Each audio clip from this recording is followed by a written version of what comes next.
Auntie is. Perfect. We're on, folks. I have to refresh my page. I'm making a quick post on Facebook. Ooh. It's quickly moving. Local heroes party hard. Yeah, dude. I don't know. That was pretty good.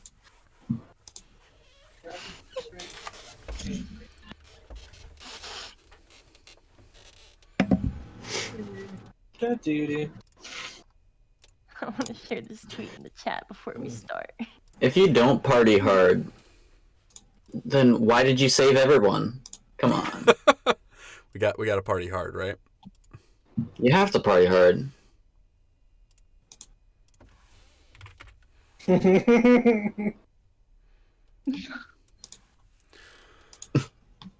Okay. Oh my gosh. He wants in! Let me in! Let me in! Let me in! Who the fuck said What is happening over there? it's just so good, I'm sorry. Rose is just laughing at somebody doing a what's that movie? The Shining? Thank you. Yeah, the shiny. It's a pussycat doing The Shining at someone going. Here's Kitty. Oh man, have you seen that one show? Not the show. It's a guy on TikTok or Twitter or something, and he calls cats in different languages. Yep. And they always answer. It's They to, always to answer German. German. German. Wait, what? No, it's not even like a word you would associate with people doing like a cat call. Like it wouldn't be like a or puss puts puts puts puts. It's literally just like like it's just somebody shouting in German, and the cats always look over like, what's that? Cat's native language is German. Man. Apparently, meow is German. What? Meow. I don't know. Oh my god. I'm reading that it's starred and bird and hard and Bart. Yes. Starden, Burden, Barden, Hart. The cats always go like, what is that? What the hell? What in the world is this thing? God.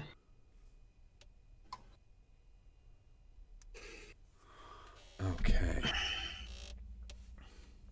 I was on stream last week on Thursday, and I kept saying all stream that it was Wednesday. It is Wednesday, my dudes. I was saying that. I was like, oh, it's hump day. It is Wednesday, my dudes. Nope, it was Thursday the whole time. I'm having a mental breakdown. I'm having the thing that you call mental breakdown? You know what's worse is when you think it's like a Friday or Saturday, but it's really like it's really like a Wednesday or Thursday or it's thing that you call fucking hate that. Yep. Can't the week be over? All right, it is 6:01. It is 6:01. So it is time for us to start. So, where we left off last session, we're gonna do some quick recaps. So we're gonna start at the top. Jessie, if you want to start us off, 3 things that happened to Astrid last session. All right, so we arrived in Sandpoint after a long journey aboard a sailboat from a very icy cold tundra. And we decided to check out the rusty dragon, we being myself and my raccoon Knox. And after that, we were alerted outside to where we killed off some goblins and resurrected a couple of my teammates as well. Now, you say killed some goblins. What's one thing specifically that you did in the session to help fight goblins? Well, using my little furry friend Nox, we put a sleep spell on the goblins during combat, which allowed my teammates to openly attack on them with no recoil. Yeah, they just kind of went over and just started slitting throats. It was pretty cold. Gross. It was pretty cold, pretty unfeeling. Yeah, dude. So you had a pretty exciting session. We're going to move on down to Snongle. With 3 things that happened to Snongle last session. All right, here we go. So Snongle got absolutely wasted at the Swallowtail Festival. Like, wasted. She picked some pockets, which is cool. She met some friends so they could take down the goblins, but forgot her weapon, so she had to use a fucking firework. You did fight with a firework.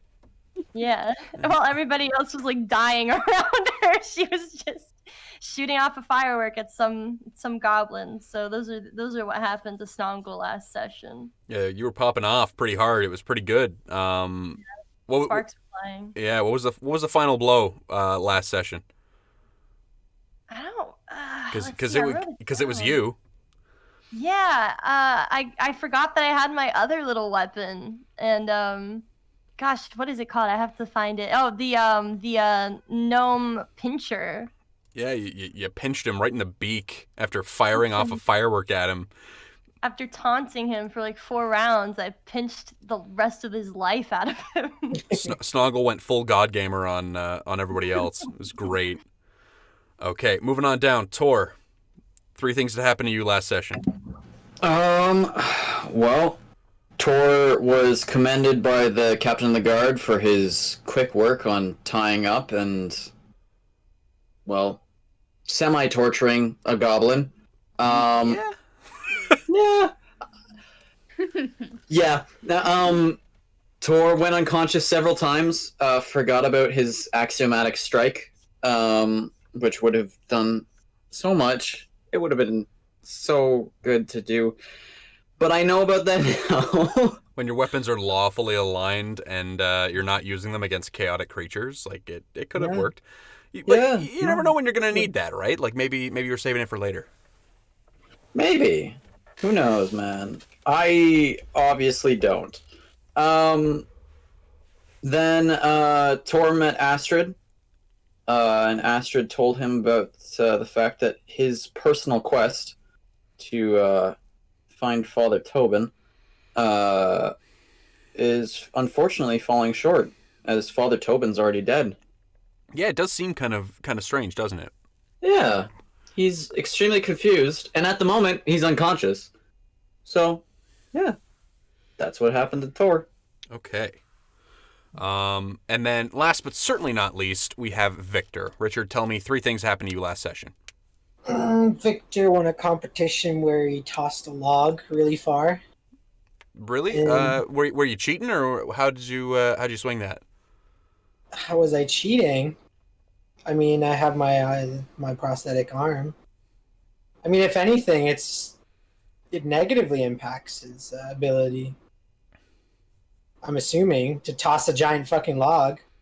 I mean, a little bit, but I don't even think, if I remember correctly, you didn't even use your arm to do it. You rolled very, very well. And, oh yeah, I did, didn't I? And Victor kind of just used your prosthetic to stabilize it, and used one hand to flip the log single-handedly, literally. Yeah, correct. Two more things. What up? And then he went down to the other bar with Snongle, because he was like, "Hey, look at this little kid! Look at this rascally little charismatic fucking guy." Well, if you can name me the actual bar you went to. Ooh, it wasn't the Rusty Dragon. Correct. It was the I can't remember the other one. It's not as important. Rose. I remembered it. Rose, what is it? The Fat Man's Feedback. Oh hell yeah! I wrote that shit down. It's in my notes. Excellent. It's always good to hear that you guys are taking notes. I just wanted some alcohol. This man's just drinking. And then one more thing. And then all of a sudden the whole town got attacked by goblins. Victor bonked up quite a few on the head before falling to what he assumed was the leader, to then be healed back up to finish the job. You got back up and you smashed that boy, didn't you? Yeah. I mean, that's what happens when goblins show up saying they're going to bonk you on the head to shut you up, and then you bonk them on the head and they shut up forever. And that's Victor that. Could not have done it without his capable allies. That's very true. Okay. So, where we left off last time, you guys had just defeated the Goblin Commando and his small party of little cretinous assholes. So, Aldern, or a man who has been accosted by these goblins, he was cut by one quite severely, and he comes up to you. He's not staggering, but he seems like he has been hurt fairly recently, and he says, "Thank you all so much. I thought I was a goner when they killed my dear Todd, my hunting dog." I almost forgot the dog's name. That would have been brutal. You kept the name, yes! I had to. Justice for Todd. He says to you, once they had killed my faithful companion, I was afraid I was a goner. I owe you all my lives. He's going to look specifically at Astrid, and he's going to say to her, to be saved by such a gorgeous maiden. I'm staying currently at the Rusty Dragon. You guys are familiar with it, yes? Yes. Tor and I met there a little earlier this evening. Well, Pan over to unconscious Tor. Is he still unconscious? Yeah, I'm only stable. Oh god. Oh my god. Somebody help the man. Aldern will say, well, I'm staying there currently, and if you guys come and meet with me, I have a proposition for you guys that I think would be really cool. I think you guys will really enjoy it, and we're going to have a blast. Just come find me. I'll be there. I'll be here for another couple of days before I head back to my townhouse in Magnamar. All of us? All of you, of course.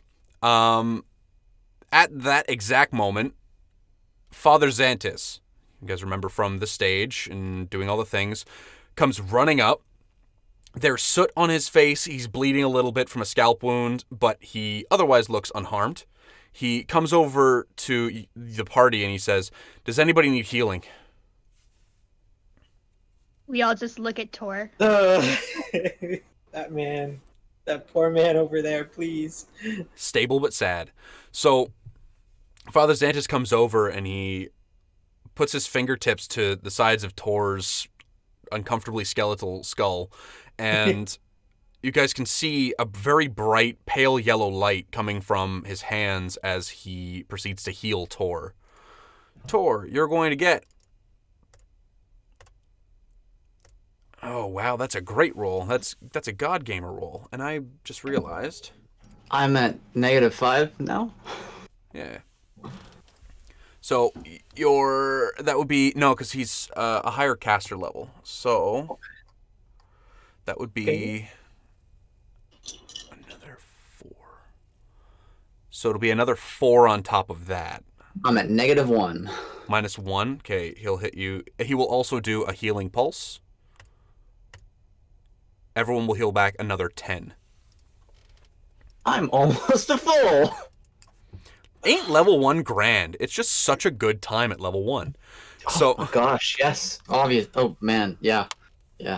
So Aldern, as the healing pulse goes off, you guys can feel the energy coursing through you. You guys see coming off of Father Xantis, it's almost like there are small butterflies made of bright yellow energy floating off of him, and one of them lands on each of you innocuously, like wherever it may be, and heals you the appropriate hit points. The positive energy makes you feel much better, and Tor, you suddenly wake up. That sudden inhale, and you shoot up. You feel energized, you feel much better, and you were unconscious a second ago. What happened? Tor immediately stands up, whips his chain. It seems that the threat's passed. It seems that you're good. Good job, everybody. I swear I wasn't asleep. Alright. He starts tying up his chain on his hip. He looks around. So Aldern is going to put a hand on your shoulder, Jessie, and he's going to say, "Don't forget, Rusty Dragon, good proposition. I want to reward you guys properly for helping me." And then he makes his way off back into the middle of the city. As he moves away and Father Xantis is there, it kind of seems that the sound of the singing is gone now. There's a little bit of not a crowd, but you can tell that there's activity in the city or in the town. People are starting to fix some things. The goblins have been successfully run out of the town by this point. And as you guys start making your way back through, there is damage and there are some dead, but it's not nearly as bad as it could have been without you guys. The guard definitely had their work cut out for them today. Tor offers everyone he walks past a wonderful smile. Oh, you're a delight, aren't you? I'm just a frickin' saint. Now, the funny thing is that you do that to be spiteful, but on the opposite end of it, like, yeah, like it's people are actually kind of like, yeah, you helped us. So they do kind of offer like some very uncomfortable smiles in return. They like nod their head at you in approval, and they seem to not even really care about the holy symbol hanging around your neck or your terrifying visage. I'll have to keep this in mind for the next town I go through. Rude. From a bunch of goblins. Exactly. Who knows, man? Who knows when the next time I'll get that chance. Develops a bad habit of setting goblins on like fucking innocent villages just to get a good fucking impression. Hey, Zonkathon would not disapprove. He probably wouldn't realistically, as long as you're doing something to torture people. He really wouldn't care. Exactly. So I'm doing my job. So it ends up you guys making your way through the town, and Amikyo, who Tor and Astrid met earlier in the day, comes up and she says, "Are you guys okay?" Noticing that there's the blood on your guys' clothing from where you guys have been hurt over the course of the last several minutes. The raid was shut down fairly quickly, but you guys, like, there was a lot that happened in that several minutes. You guys, Amikyo looks at you all and says, "Listen, for the help that you've given our city, our town, like, Sandpoint can't thank you enough. You guys can stay on the house at the Rusty Dragon. You guys have a week on me." So you guys have been offered a week's stay at Sandpoint, Rusty Dragon, the one and only, and free of charge for the first week. Ooh, does that include food? Yes, like it's all inclusive. Ooh, boy. For 1 week for the amount of help that you guys offered Sandpoint, because without you guys, she'll even say to you, without you guys, it wouldn't have gone as well as it did. And so, Oh, shucks. yeah. Well, thanks. Victor looks kind of bashful. Just, oh, thanks, guys. Okay. At this point, we do kind of a segue. The day passes, and the next couple of days will happen over the course of a couple of events. So you guys do have about a week to do things. Is there anything specific that now that you're in town that you guys would like to do? We'll start at the top with Jessie. Is there anything in town that you'd like to do? Astrid definitely wants to see the ocean while she's here. Okay. Go to the beach. So there is a section of the beach known as... let me get some of that information up here for you. I don't want to do this wrong. It is it's Gorvy's Shack and Junker's Edge. It's a place where they actually throw their garbage, and it gets swept out to sea. But they don't really have a better alternative for dealing with the garbage, so nobody tells Gorvy otherwise. There is, however, the monumental Sandpoint landmark that is what you've only heard of as the Old Light. It is a massive-looking, crumbled stone fixture towards the beach. So it has a lot of actual content around that you can actually go and take a look if you would like. Like it is very much one of the prominent things to see in town. Yes, let's do it. Okay. You make your way over to the Old Light, and you're witnessing some of the finest Thessalonian functional architecture that you've ever seen in your life. Like, it is the best looking masonry that you've ever seen, and this is obviously coming from someone who's used to long tents and traveling caravans. But you guys do have a very big appreciation for the fact that this looks like it's older than any person in your tribe. That any elder would have been, like any elder's elder would have been not even a twinkle in their parents' eye when these things were constructed. It is that old, and it is remarkable. You spend a day in reflection, and it's very much like a nice place to just kind of balance yourself and center your psyche. Okay, moving down the list. Snongle, what are you up to? So, since Snongle kind of like lives in town anyway, she is gonna. You live somewhere in the hinterlands, like you're pretty close to town. Yeah, so I mean, she'll take the free week in the end. Anything to get away from the 15-person family she lives with. Yeah, like sure, the 2 days. burrow, your own personal burrow. Yeah, exactly. So she's gonna take the time to probably play some funky tunes in town and earn Okay. some money that way. So you can give me a roll. This is going to be a pro. It's going to be. We're going to start with a profession roll for you. Okay. So that's +6. All right. So, oh, it's not great. Well, luckily for profession rolls, it's not like that. So Oh. you. That's performance, not what I'm looking for. Profession. So you earn half your profession check result in gold pieces per week of dedicated work. So, what's your total? Oh wait, so I don't just add them together? You do. So your dice roll plus your skill. 8. 8. So you're going to earn 4 gold pieces over the course of the week. Wow, that's great. Well, you're Snongle, and you have a reputation. Yeah, I guess that's fair. It's a You little can, rough. however, give me a performance roll and see how well you play, because that might absolutely affect how your. Oh yeah! Plus What's your yeah. total? So is it plus the perform? Plus your string? performance strings. Yep. So, 22. Sorry, I'm bad at math. 22. It isn't 21. Maybe it is 21. I don't know. Hold on. No, that'd be 22 for sure. Oh yeah. So you play your heart out for the week. Like this is over the course of a week. You do play your heart out, and it's a little bit disheartening that nobody really wanted to pay you for it. That it's kind of just the way it is. However, a familiar face comes up to you. It was one of the men up on the podium during the festival. It was a man named Sirdik. Mm-hmm.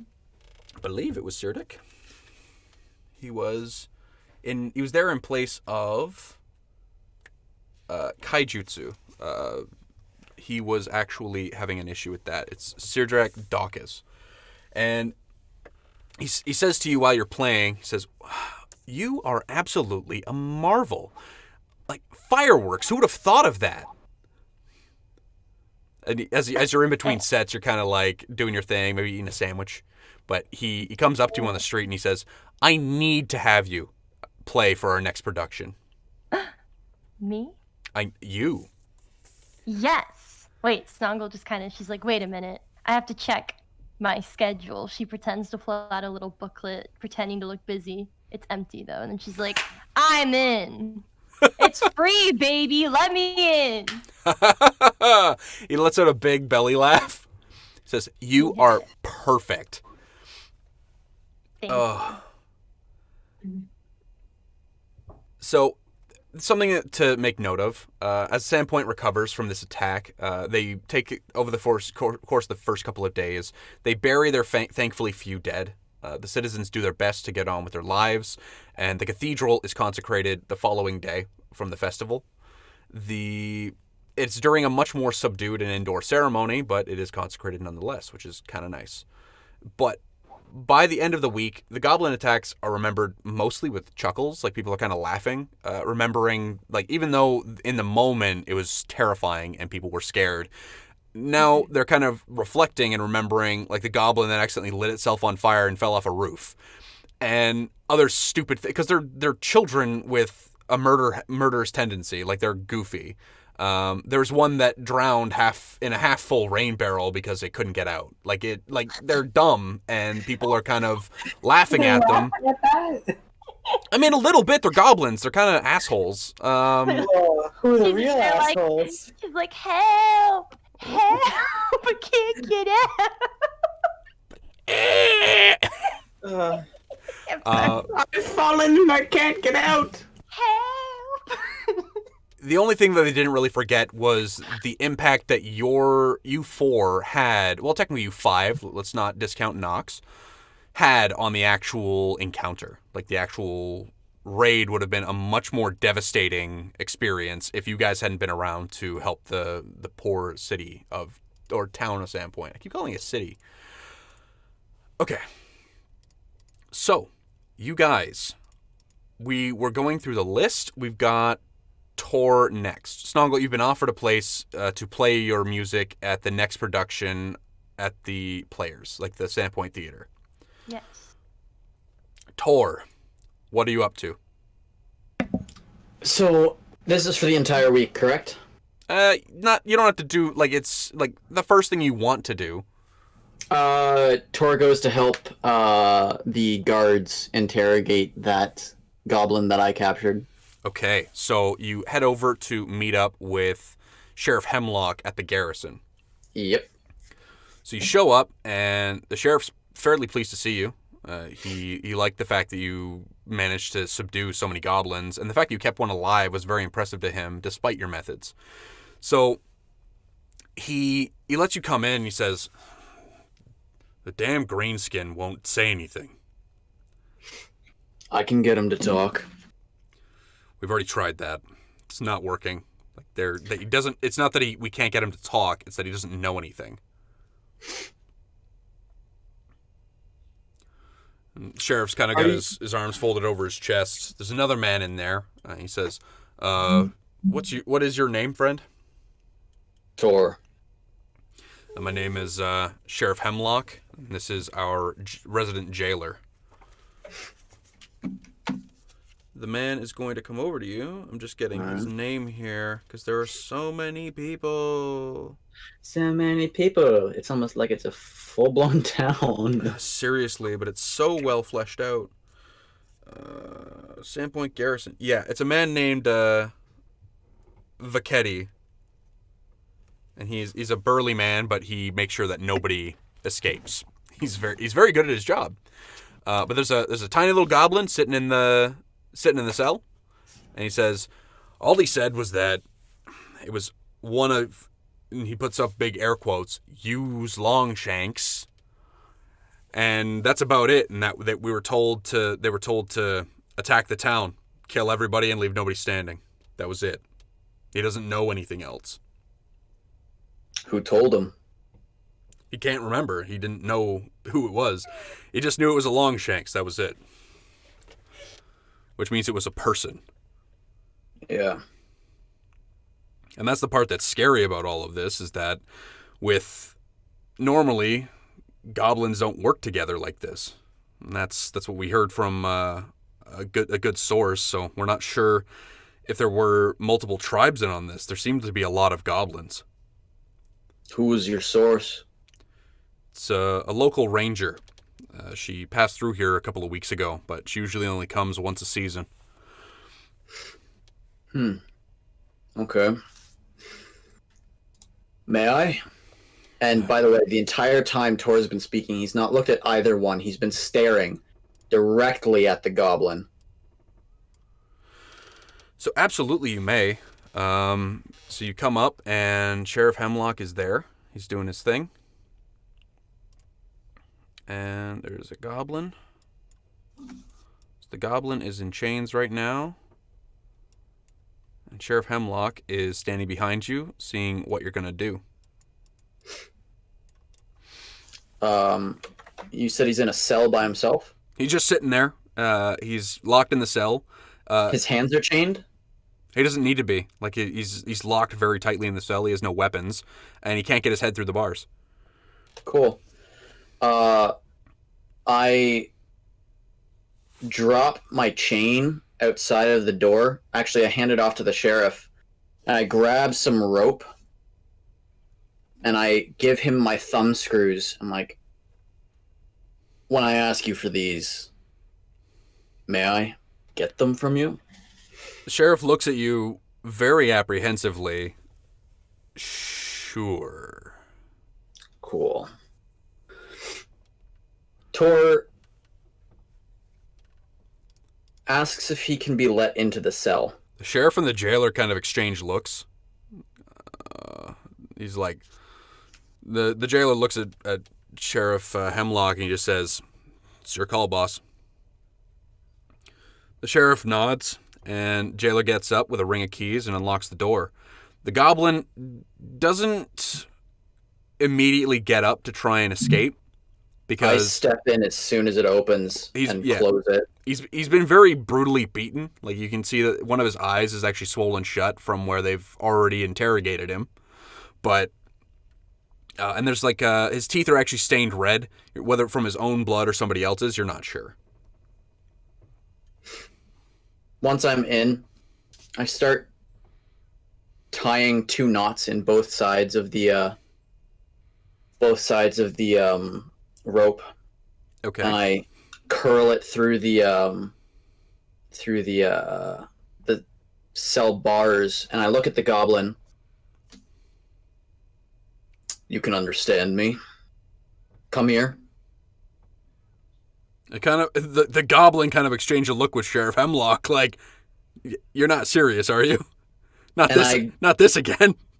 And I grin. Come here if you know what's good for you. Give me an intimidate roll. Okay. Let's go to my intimidate. 13. 13. It's good enough. He's been put under duress quite thoroughly in the last couple of days that he doesn't want to feel any more pain. So he gets up. He looks like a toddler who's done something wrong. He's got his head hung low, and he just kind of stumps over to where you pointed. He's still staring at the ground. Cool. One of the knots goes onto his left hand. The other knot goes onto his right foot.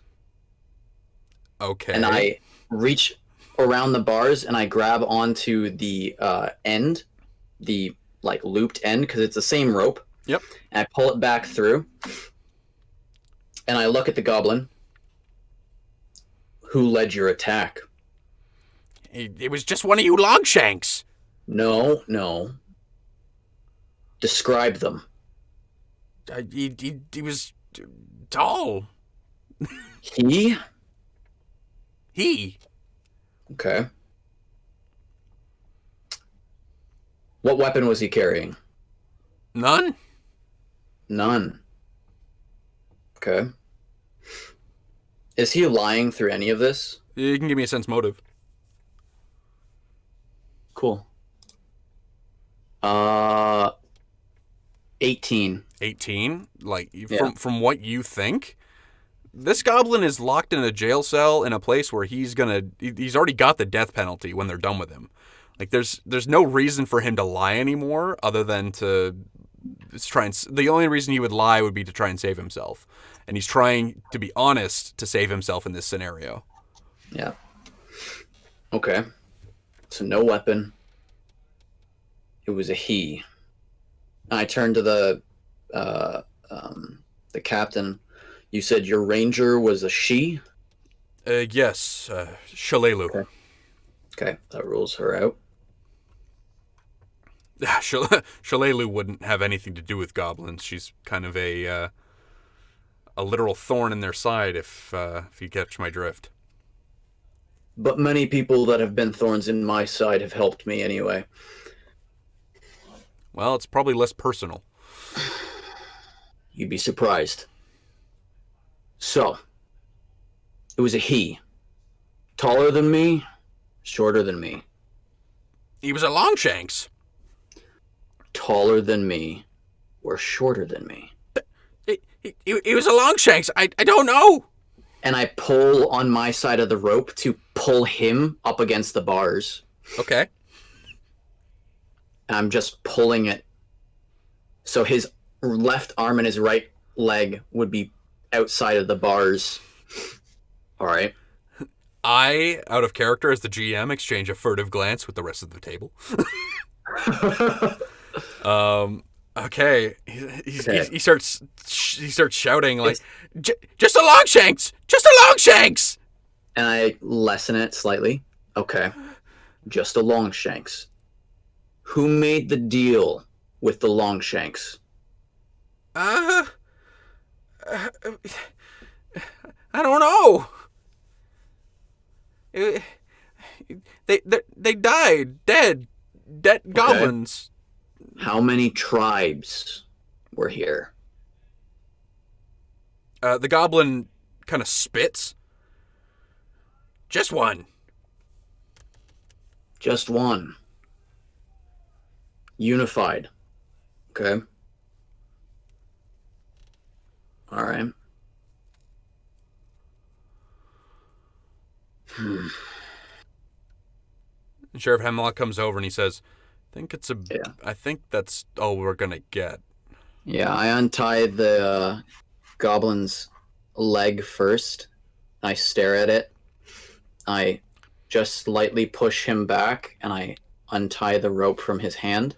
As you untie his leg, he takes his tied hand and reaches down to try and like massage his ankle because it hurts. And then as you're doing the thing with the other rope, he accidentally slaps himself in the face. Zonkathon smiles on you, little one. At which point the sheriff and the jailer will both exchange another look. We're gonna cut scene from there. Tor takes his stuff and he'll walk away. Excellent. Victor, what do you want to be doing?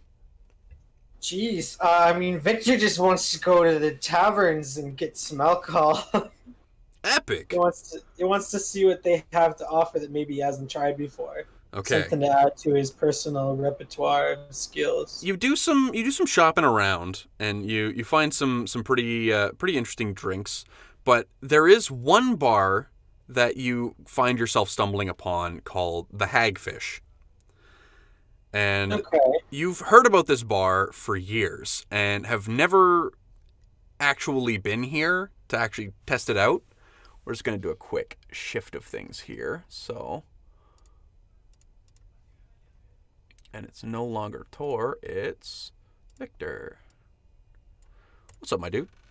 So, you come up and you're at the Hagfish. You open the door, and everyone in the place cheers as you come through the door.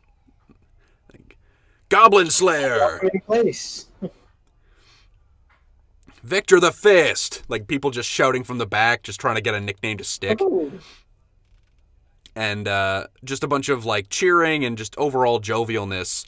And then you hear a guy from the back, has he tried Nora yet? Tried what? Nora. Nora. It's a man from behind the bar. It's a sturdy-looking fellow named Jargy Quinn. And he'll reach out his hand and say, introduce himself as such. Say, Jargy Quinn at your service. Victor Steelson. I reach out my good hand. He'll shake it very, very vigorously. He says, so, you've made quite an impression on the rest of the town. It looks to be that way. I just thought the place was very welcoming. Well, he's already poured you a draft and placed it in front of you. It's got a nice frothy top, and it's nicely, it's the appropriate temperature. Whether you feel that that's room temperature or cold is entirely up to you. Beer snobs out there know that it's room temperature. But he says, Nora,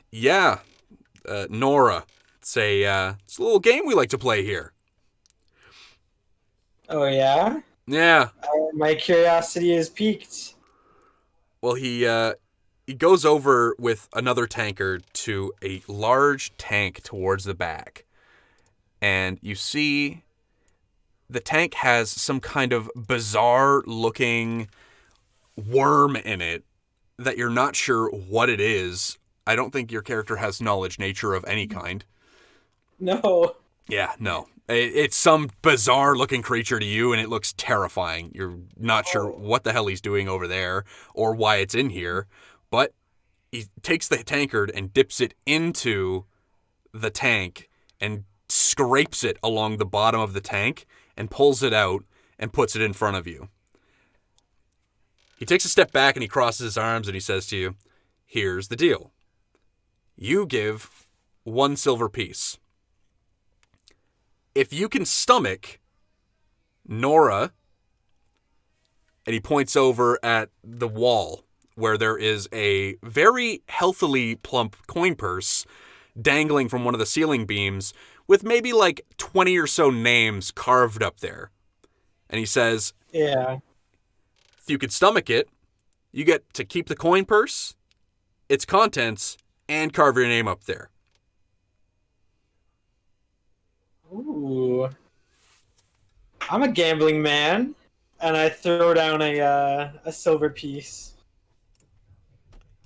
Okay, silver piece is down, and it's time to drink. Give me...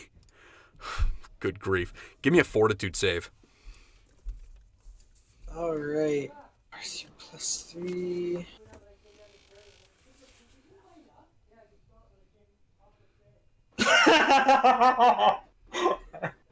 Oh no. Oh no. What do I do with you? What do I do with you? Everything. I mean, it's a +3, so it's a 4. Okay. So, you pick up the tankard and you look at it, and that was your first mistake. You look down, and it's a murky, viscous-looking liquid. You swirl it around, and that doesn't make it look better. And the more that you try to talk yourself up to actually drinking it, the less you actually want to drink it. But everyone in the actual bar itself, it can be heard pretty much from down the block, is everyone chanting, "Victor! Victor! Victor!" as they chant for you to do it, and the peer pressure finally succumbs. You go to take a drink, you get a whiff of it as it goes into your mouth, and the smell alone makes you want to throw up. It touches your mouth, and immediately the meal that you had eaten earlier that day ends up all over the floor. Oh no. As you're relieving your entire stomach all over the hardwood of the hagfish, the entire crowd goes, "Oh!" And a couple of people start handing coins over to each other because they thought you were going to be able to do it. There were bets made. People thought that you were the one. You were the chosen one, Anakin. Oh no. So you're standing there, and you're kind of getting yourself back together. Your stomach is still turning, and you haven't looked at the actual tankard even in probably 30 seconds, but you still feel like gagging. It's like the only thing I can kind of relate it to is like an overproof white rum. When that kind of taste sticks in the back of your mouth and you can't get rid of it, you're going to be tasting whatever is in the like hagfish goo from the bottom of Nora's tank for probably the next day. Like for the remainder of the day, like until the nighttime. It gets gross. I'm gonna slap both my cheeks. And I'm gonna try again. Oh my god. And I don't even need the money now. Like, this is just like to prove a point now. Okay. Richard, so you didn't spill the tankard. We're going to say that as part of the natural one. So you kind of like, you've got the tankard in your hand, you're panting a bit, you're sweating now because you've just been vomiting. You get up and you go to try again. Give me another roll. Fortitude save. Oh boy. 13. 13. It's not great, but it's not as bad as before. You get a mouthful, you bring it down, you make it outside this time before you spit it all over the floor, and another round of vomiting. Oh god, I am a sucker for punishment. I am going to finish this, even if it does try to come up again. Zonkathon is please, bro. I want to finish it off. Oh my god. This party is marked by Zonkathon, real Zonkathon hours. Okay, give me another roll. We'll see if you can keep any of it down.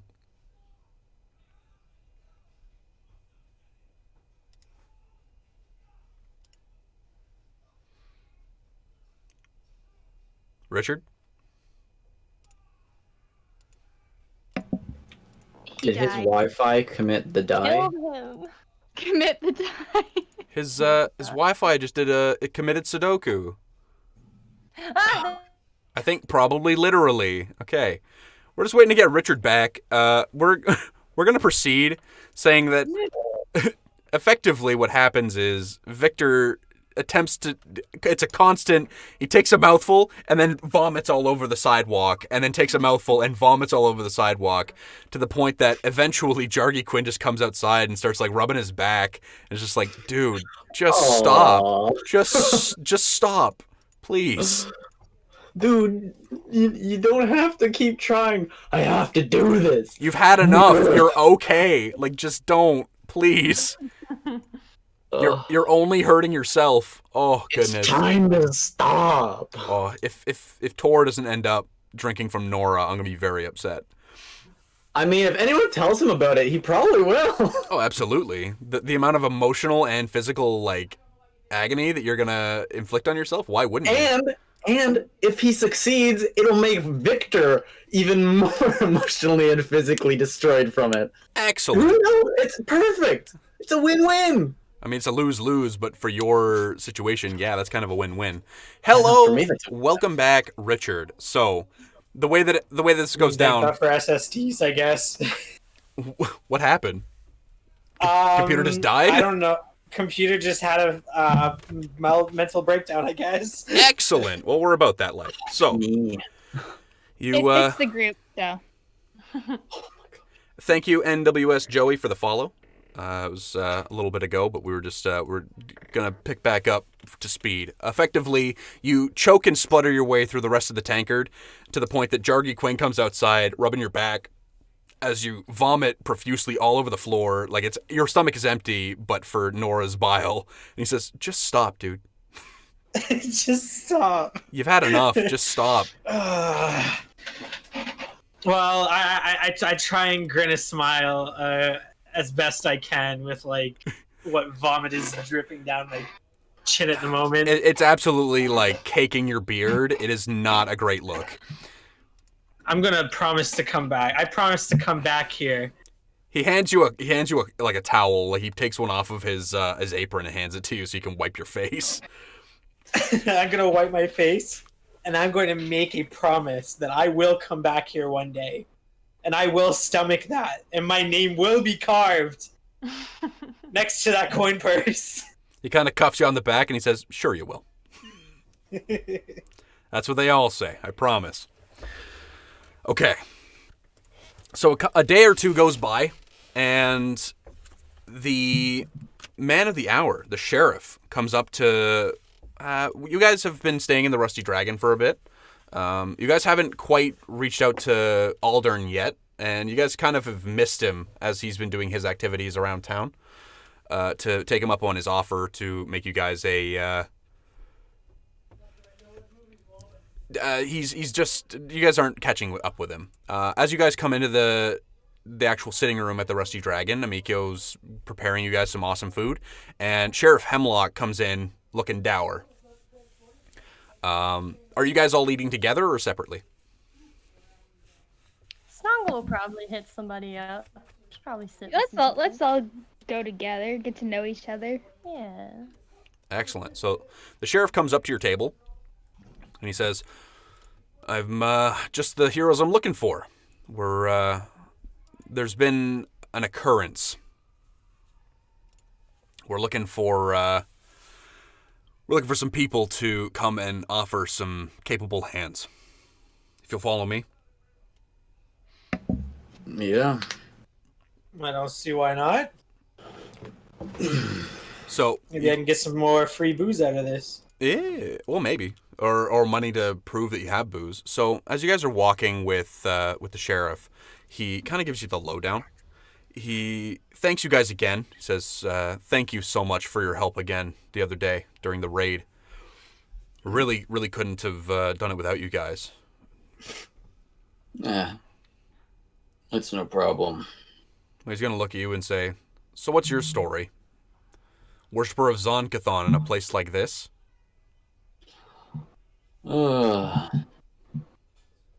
I was sent after someone, but apparently they're already dead, so... Oh? I was sent here to find a Father Tobin. But, yeah. I really don't want to add you to my suspect list, but it's a little bit too on the nose. This is the first time I've ever been here. Well, that doesn't help your case, I'll be honest with you. No, it's fair. He looks over at Astrid and says, how about you? Where are you from? I am from the realm of the Mammoth Lords, way up in the north, the icy tundra. This is a little bit of a weird new place for me. Yeah, you're quite a ways from home. Avestan is substantially farther away than Varesia is. Yeah, I needed a break from the cold and the small town life. It does make sense. It can be, well, this is small town life, if we're being perfectly honest. Okay. I come from a very small gathering of a few families. I'll say that. The sheriff himself is, you'd recognize his ethnicity as Shawanti. So, of anybody in town, he's probably one of the few who can actually understand exactly what you're talking about, because he comes from the tribes from the hinterlands. So, he kind of nods and says, yeah, it can be a little bit suffocating. And he looks over at Snongle. How you been, Snongle? Keeping my nose clean, Sheriff. I mean, haven't had to arrest you recently. That wasn't me. He raises an eyebrow. You know me. Move on. Just keep going. It's fine. We don't need to talk about me. Tor raises an eyebrow as they make those comments, and he looks at the little gnome. You guys round a corner, and you guys can see the cathedral off in the distance, down the street. He looks at you, Victor, and says, what about you? It's got to be a hell of a story behind that arm. Oh, me? I just lived in Corvosa my whole life. Spent most of my life brewing away, fighting in underground rings. And I lost this making a delivery up north. Well, I guess there's more than one person who's taken a trip to Avestan. Oh, I believe I was headed to Numeria. Well, Numeria is south, friend. South?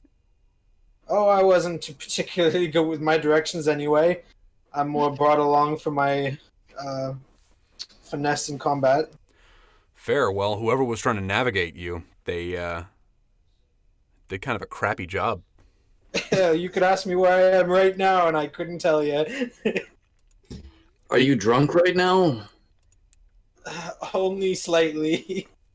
Yeah, that makes sense. Does the sun rise in the east? So, as you guys are talking, you guys slowly start to get up to... you guys can see that the church is starting to get closer, and he looks at you guys, and he says, so what are your plans for the future? Honestly, no idea. Maybe I was sent here to try and help figure out what happened to Father Tobin. Maybe that's why I was sent here. The sheriff kind of takes a second and, like, his lips purse. He looks over at you and he says, you clearly don't know, but there was... I have no idea. Well, he wasn't killed. There was a fire. It's one of a couple of unfortunate happenings. People around here don't like to talk about it. Okay. He kind of clears his throat, and like you can tell he's uncomfortable talking about it as well. And he looks over at you and he says, "We call it the recent mishaps, the recent. Oh, what was it? It's the recent unpleasantness. That was it. It's like super. It was. I knew it was something super like underwhelming. Yeah, the recent unpleasantness. In fact, I think you had a better word before. I know, like I know, because like my misgivings. my brain was trying to. Well, that's the thing. That's a different thing, and I don't want to get them confused. So he says straight up that it gives you kind of a brief rundown that a couple of years ago, almost just before the old church burned down with Father Tobin and his daughter in it. There was an old man who kind of went ballistic and ended up going off and killing a bunch of people. It was a serial killer that nobody expected until eventually he took his own life. And it kind of put everyone in a very dour mood. It's actually why I got elected for this position in the first place. My predecessor was the final victim. Sorry to hear that. I just hope I can do as good a job as he did. I'm sure you'll make him proud. You look like you're doing just fine. Snongle gives him a thumbs up, like, I think you're doing great. I mean, just a few days ago, you handled a whole goblin invasion. Well, he's going to kind of laugh to himself and say, not without some substantial help. And he kind of waves at you guys. We all could use some help every now and then. It's never a bad thing. As you guys are kind of wrapping up the conversation, you guys make it to the front of the cathedral, where Father Xantis is waiting for you guys. He's got the doors wide open for you, and you guys are welcomed in. And he says, yes, it was last night I noticed that the cathedral, the old crypt in the back, specifically for the clergy who venerate this wonderful church, it was ajar. The door was opened. I'm not sure what it is, but I'd feel a lot safer if I had some capable hands looking at it. Obviously, Sheriff Hemlock trusts you and believes that you guys are going to be the capable hands that can help me out. So Sheriff Hemlock will look at Father Xantis and say, you should probably remain in the cathedral while we do our work. You said this was last night that it opened? It was last night where I found it. I'm not sure when. I don't really go out there super often. I look at the captain, and I just mouth the word Longshanks. The sheriff will look at you and say, he'll kind of like quirk his mouth, not in like kind of like a thinking way of just trying to piece things together. Obviously, he's the equivalent of the town detective as well, so he's trying to piece it together in his own head. So Father Xantis stays in the church, and you guys leave out the back door into the boneyard.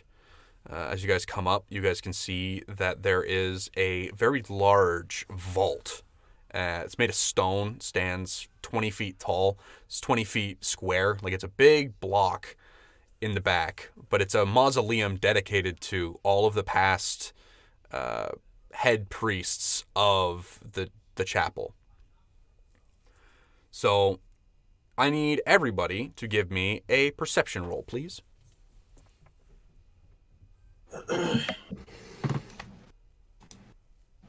I got a... Mine's a +9, so 21. 21. 21. 15 from Tor. And Victor got a 16. So 20 total. you guys all come up on the scene. You look down on the ground and immediately notice that there are footprints all around the actual outside of the crypt. It looks like one of them might be actually... It just seems like there's a ton of footprints. One set seems to be bigger than the others, but you're not quite sure.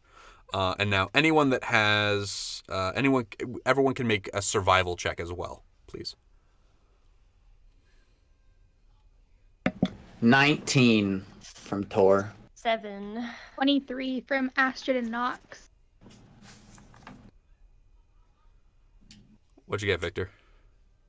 Oh, exactly that. 12? Okay. Victor, you're trying to piece it together. And Snongle, you're just kind of looking at it like, yep, those are feet. Astrid, it kind of goes off, like the light bulb goes off in your head almost immediately. Tor, you're almost a split second behind her before she can even say anything. You both can identify the fact that there were at least 6 goblins and 1 humanoid creature that were walking here.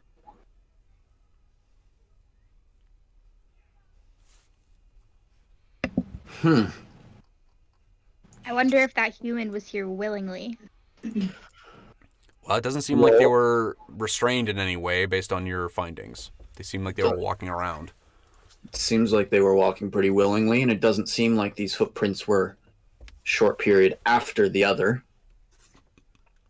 There's also no like scuff marks from the bigger human, so there's no actual like sign of struggle or restraint or any sort of fight. To be specific, it's a humanoid. Don't be racist. Fair. You don't suppose they're still down there. Tor's jumping to a conclusion. Human bad. He says to a party with 3 humans in it. Okay. I am one of them. So I know I'm bad. Well, yeah, that's fair. So We are humans. you guys have explored outside, and you can see that the door to the vault is indeed ajar. It is a fairly large stone door, and it's open. Upon your investigation and your findings, Sheriff Hemlock will nod approvingly. On the door, does it seem like there was any collection of dust upon the door? Like, and if there was, is there anywhere specific that we can make out? Like, were the handprints down low or up high? So you start looking for dust, like you're kind of swiping along the stone and like moving your fingers together, trying to like feel the dust. But Sheriff Hemlock will look at you and say, there's a groundskeeper that actually keeps this place very clean. He was been sick the last couple of days, which is why we hadn't noticed this before. But he comes through and he dusts fairly regularly, making sure that there's appropriate flowers and even making sure that grave markers are appropriately maintained and looked after. Both unfortunate and good for him. Very, very convenient for the groundskeeper to get sick. You've got a trespasser. Mm-hmm. Well, he was genuinely sick, that Father Xantus was seeing to him as well as Hannah. The pair of them were making sure that he received the medical treatment and his alibi checks out. Well, we can't investigate out here, so Victor heads on inside. Okay. You pry the door open. Give me a perception roll, Victor. Hey. Are there... Quick question. Are there, like, lanterns or torches inside? Not that you've seen yet. Cool. Tor will immediately cast light upon, just upon, like, his, holy symbol. Okay. The holy symbol glows this menacing red, bathing all of you in this, like, bright crimson light. It's almost like a dark room, but you can see a lot clearer now, which is strange.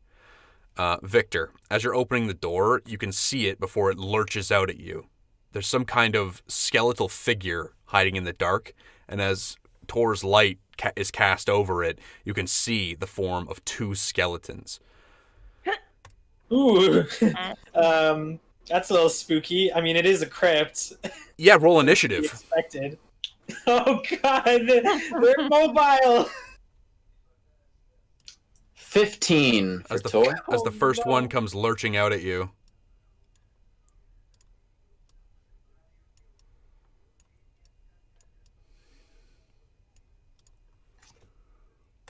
This is a new day, correct? It is a new day. You guys have refreshed your spells. Everything that is prepared and should be good. You should all be at full health as well. Yep. I no longer have my -2 to Dex and Charisma. Absolutely. I have all my blessings back. Yeah, I'm hunky dory. Absolutely. Okay. So, initiative. We have Victor crushing it. I got the 2. Honestly, you and I Total of 4. both times, like for the when we were recording and now, generally don't have good initiative scores. Seriously though. No, I seem to pass on on other important roles, but when it comes to like initiative or skill checks.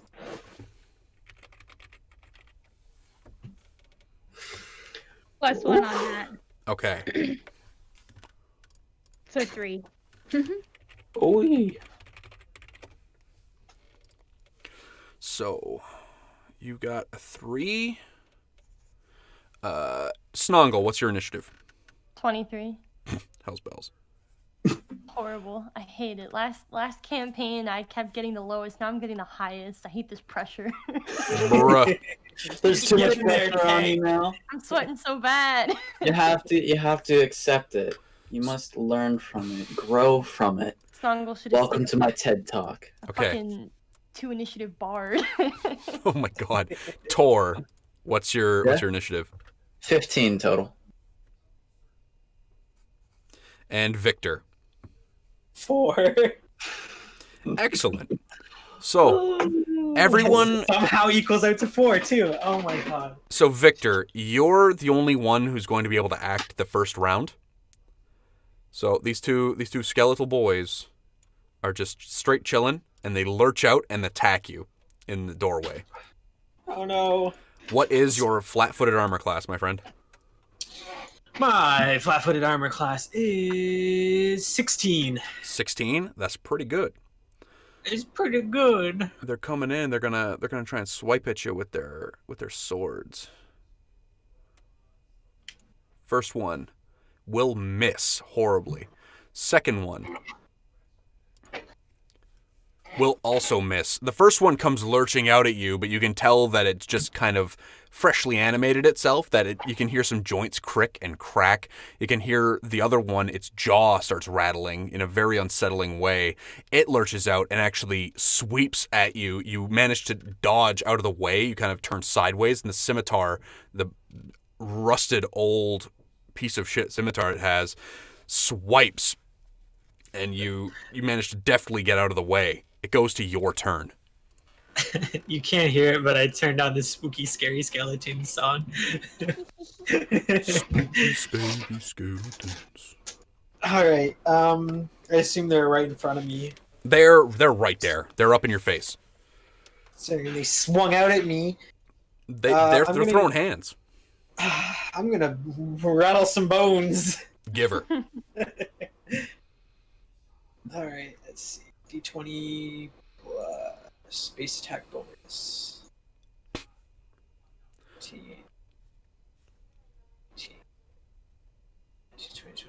22 to hit. 22 to hit. Do you 5 foot step in the round? Do I 5 foot step in the round? Ooh, thank you. Yes, please. We aren't playing with a map for this bit, so that's why I'm going to give you that prompt, because otherwise you'd remember. So you take the shift to the right, and then your fist comes up and out. Give me a roll for damage. It's a solid hit. Connects. 1d6 plus 5. Oh, that's max damage. Hell yeah. 11. Rattle me bones. 11 points of damage. The one that got closer to hitting you, it sweeps the scimitar down. You take the step back, and then you use that momentum as you lean forward to just plow your dominant hand into the thing's face. Its head turns to powder against your very solidly reinforced fist, and it crumbles into dust on the ground. Oh, get Thanos snapped. And the sheriff asks, "Who the hell's Thanos?" No. Okay, goes to the top of the round with Snongle. Oh man! All right, Snongle. I think I'm just gonna my little flick mace. Your flick mace is a reach weapon, so you're going to be able to swing at it over top of Victor. Oh yeah, that works out. Yeah, so you flick the mace out, and your long form ball-peen boy comes up. You move up, and you can take a swing. Give me a roll. Yeah. All right. So that's plus what's the thing? What's your okay. bonus on your flick mace there? Oh. It's not a lot. I'll be honest with you. It's a +1. Right. So that's just the way the cookie crumbles. it is. It does sometimes do that. So you come up with the flick mace, you flick it out, and the momentum from flicking it out as you go to swing as well swings wide and bounces off the outside of the mausoleum. Doesn't damage the weapon or anything like that, but your attack definitely misses. It's okay. It then goes to Tor. Tor will, I guess, take his good old. My God, my brain is just apparently gone. His spike chain. He's rattling. My brain has disappeared. Tor will take his spike chain.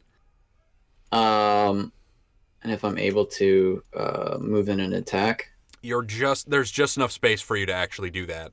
So give me a roll to attack. Oh, firstly, Firstly, I don't know. Yeah, axiomatic strike, which you had said it just happens. It can happen, absolutely. Cool, axiomatic strike, because I don't know if these things are chaotic personally. So, yeah,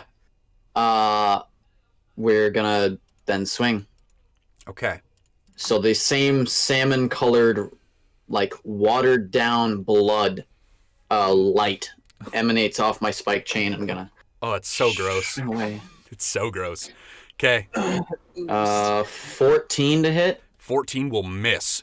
You come up Darn. with the chain, it's glowing, you start to spin it in your hand, and you come up to strike down at the skeleton, but it lurches to the left, and it manages to evade your strike.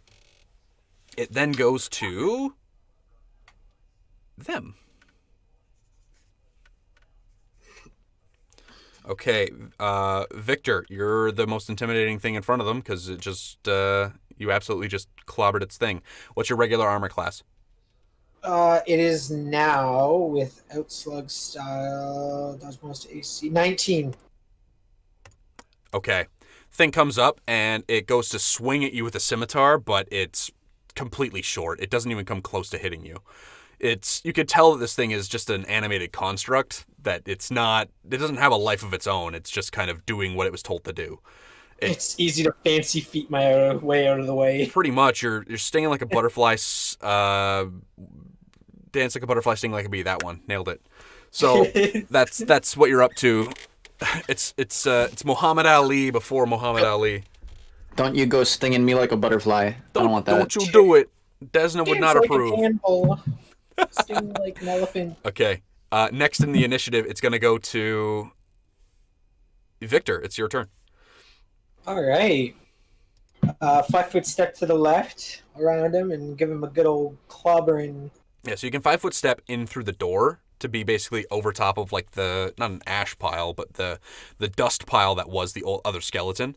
You shift in, and you're still bobbing and weaving. You can give me an attack roll. Bonk. 12, 13, 14, 15, 16, 17. 17 to hit. 17 to hit, that will hit. Give me a roll for damage. 6 plus 5. That's a 6 total. 6 total? Okay. You can feel its jaw crumble under your fist, and you manage to even land it on some of the, like the sternum and the collarbone, but it still fights on. This thing is vicious. It then goes to Astrid. Spooky indeed. I have a quick question. Okay. I'm looking at a spell that says I can use on a creature with 4 or fewer hit dice. What does that mean? So a hit dice is a way of determining kind of how hardy a creature is. So as an example, for characters, your hit dice are equal to your character level. So your character, Jessie, would be a 1 HD creature. Fodder enemies like goblins and skeletons are worth less. So you can do up to 4, and anything higher than 4, you can't. So if there were, say a goblin is 1/2 or something like that, then you have... You can do up to 8 goblins, but anything after that is out of the question. Like, you can't do more than that. Or if there's one creature that, say, a level 5 character, you can't just do that. So it's just kind of the way. Okay, gotcha. I'm gonna use the Daze spell then. Okay. Daze, is that a mind-affecting ability? Yes. Okay. So you hold up your hand, and you have your staff in the other hand. You hold your hand up, and a dizzying display of sparks and other like fun, distracting lights comes out of your hand in front of the skeleton. It doesn't seem phased at all. Like, nothing happens.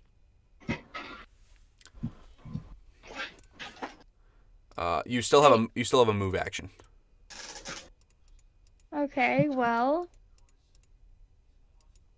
in that case, I'll just take a swing at it with my staff. So, because you cast the spell, you won't actually have the standard action to make that attack. Okay. Yeah. You can use your move action to light the staff, though, if you'd like. Okay, yeah, I'll do that. Kind of take the edge off of this, like, terrifyingly red ambiance that Tor's made for you. Okay. Right. It then goes to the top of the round with Snongle. Want. Oh, man. All right. Snongle's gonna swing again, if she can. Give it a kick. Yeah, let me slide to the left. Oh, oh, you hate to see it. So you're boy. trying to find, like, you don't even end up actually swinging the mace. Like, you're basically trying to maneuver it around, but then you go to swing, but then Victor takes a 5-foot shift and he's dodging and weaving, and you're trying to avoid hitting him, but every time you go to line up a shot, it's like he's right there, and you're like, oh, come on, like, just let me do it. Sorry.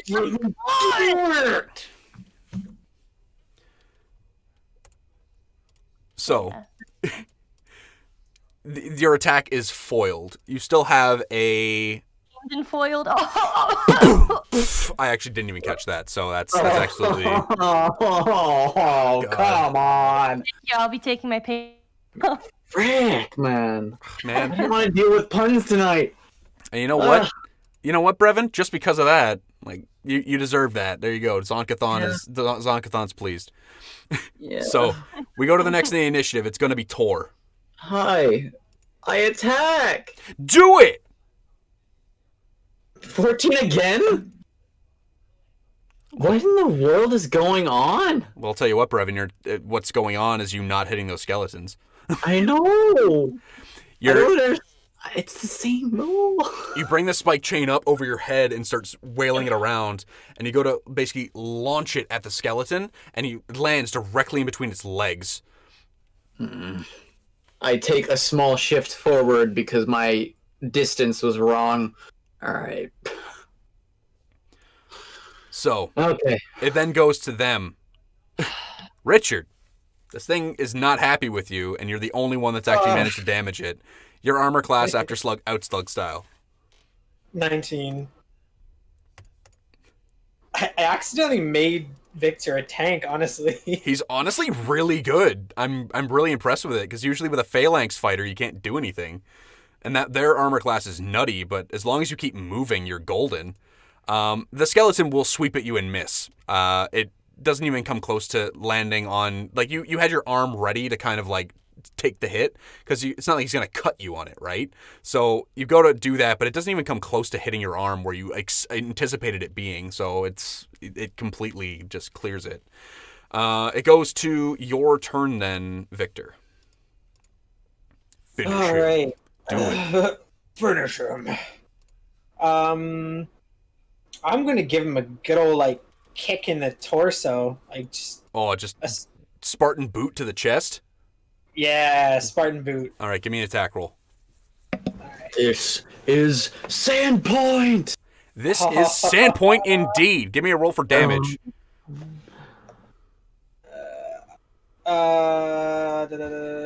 4, 5, 6, 7, 8, 9. 9 damage. Okay. You go to put your foot through his chest, But because of the fact that it actually took a step back when Tor might not have seen it, but because of the sudden light being lit up by Astrid's lamp, he might not have seen it, but the skeleton took a step back when he threw the light down, when he threw his chain down. But as it stepped back, it started to reel backwards. And as you go to plant your foot in its chest, it goes across its sternum, destroying the entire rib cage, and then taking its head off and launching it like a soccer ball across the entire 20-foot range and shatters against the back wall, turning to dust. My bad. Sorry, I'm not respecting the dead.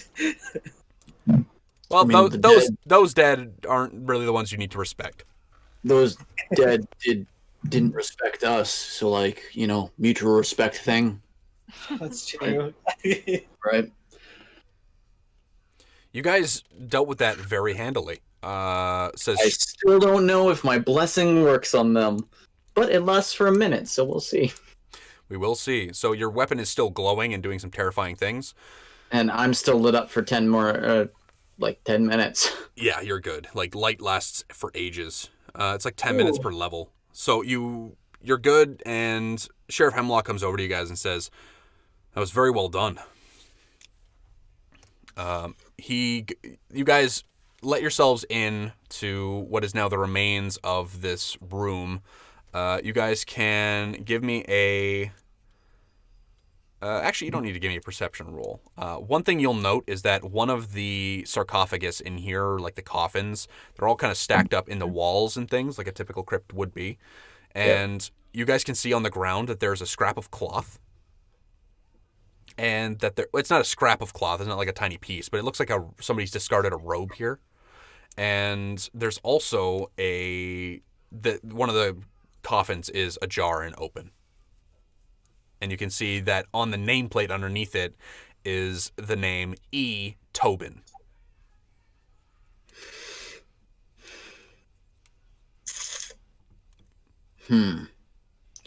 Well, Tor?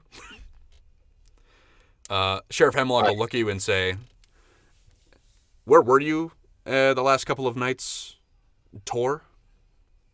Last couple of nights? Let's see. Well, for one, people were enjoying the beach a lot, so I decided to try and kind of make people a little afraid. They weren't afraid. They decided to smile at me. That was awkward.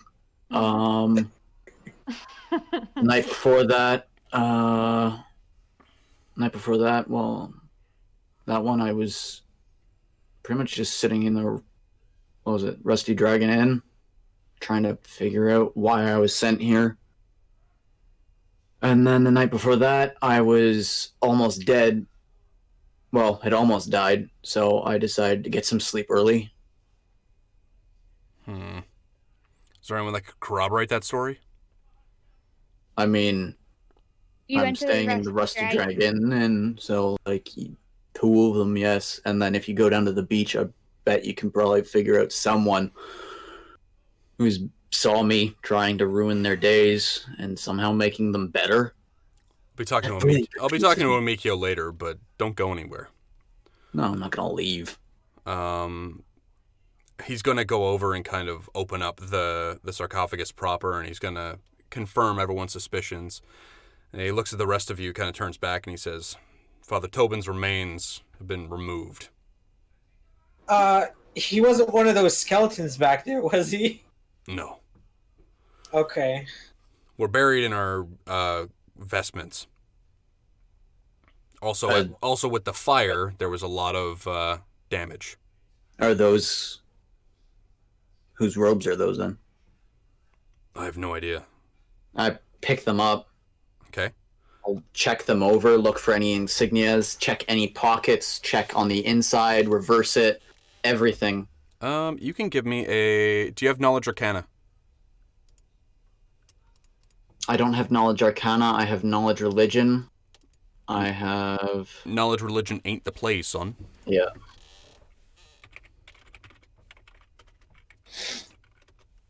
Yeah. All right. If does anybody else in your party have Knowledge Arcana that might be able to help you out? I'll look to Astrid. Can you figure anything out with this? I'm not getting any bearings at all on it. Bearings, readings, whatever. Jessie? Sorry, what? I was so distracted for a second. I'm sorry. Tor's asking if you can identify the robe that they picked up on the ground. Oh, yes. Right. We were talking about the robe. I have knowledge arcana and knowledge history. You also have some spells that might be helpful here as well. Okay.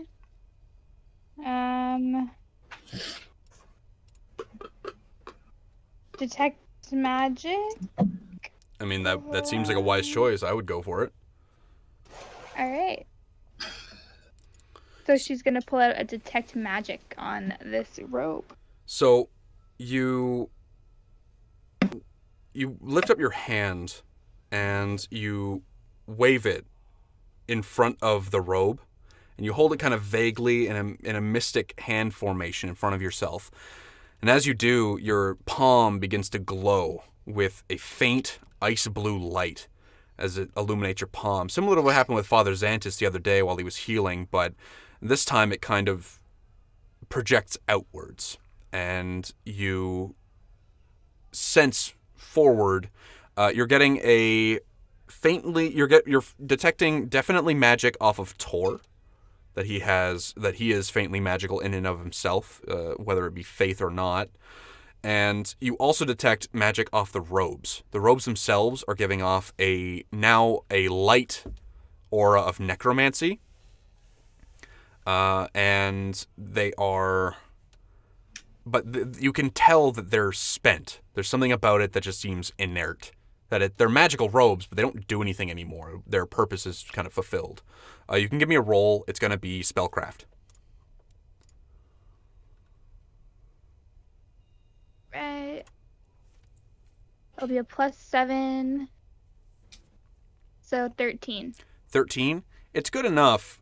You can kind of piece together, based on the skeletons left behind, as well as the robes on the ground. Upon inspection of the robes, you can tell that there have been patches ripped off it.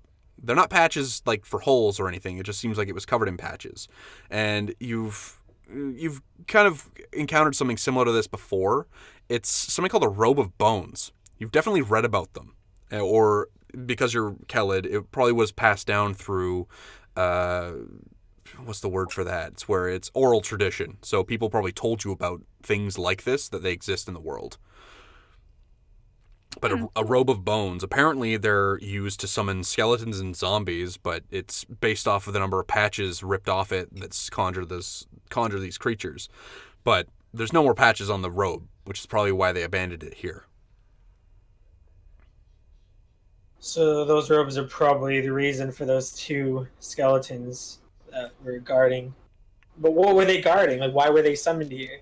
Sheriff Hemlock kind of interjects and he says, well, I think they might be them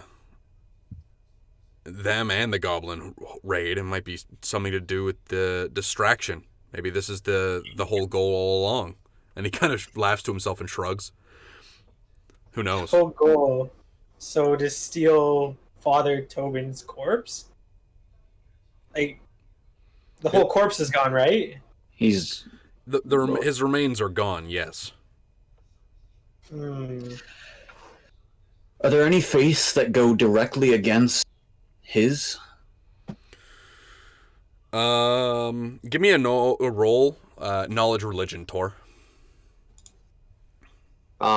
Dirty 20.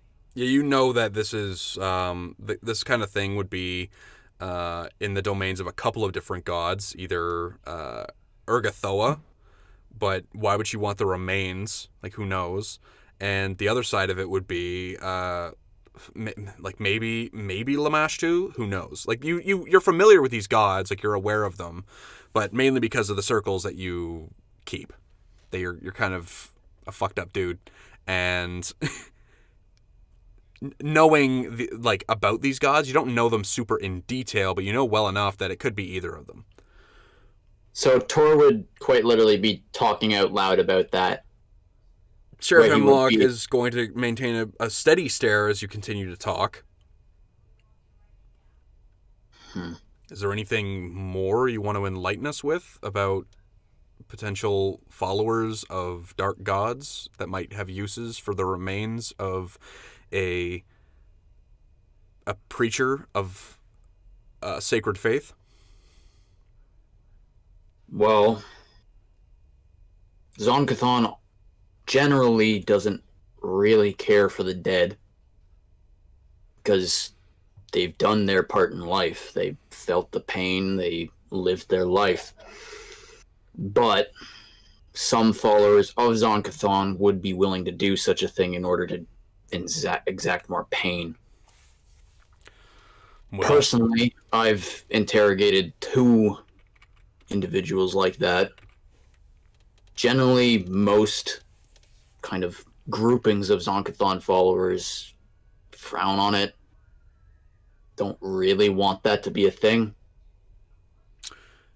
the sheriff kind of stops for a second and looks you up and down. He says, and Snongle, you'd probably recognize this more than anybody else, having been a local to Sandpoint for a while, that you're a regular here, but Sheriff Hemlock isn't really one to swear.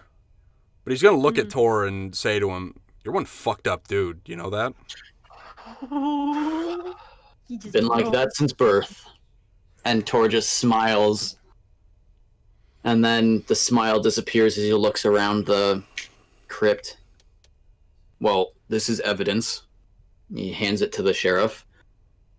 The sheriff takes it and nods. He then scans the room. Were there footprints heading out? In and out. In and out. That was part of your. That was part of yeah.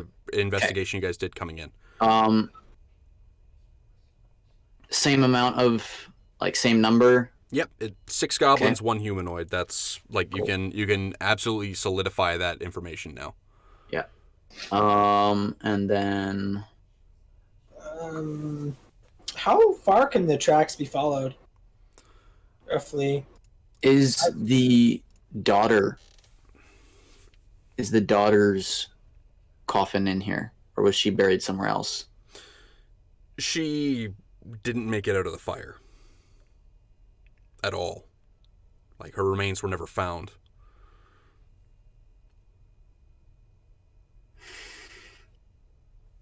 Okay. Not to be rude. Generally, with the followers of Zonkathon, unless we find the body, generally it is to be believed that they are not gone. You weren't here the night the church burned down. That's fair. No one came in or out.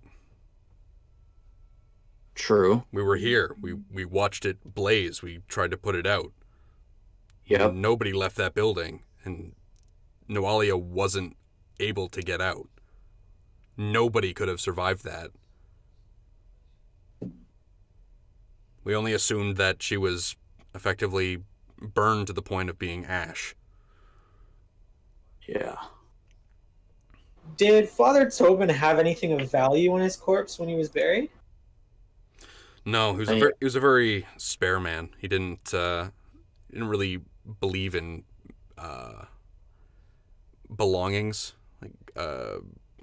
materialistic belongings.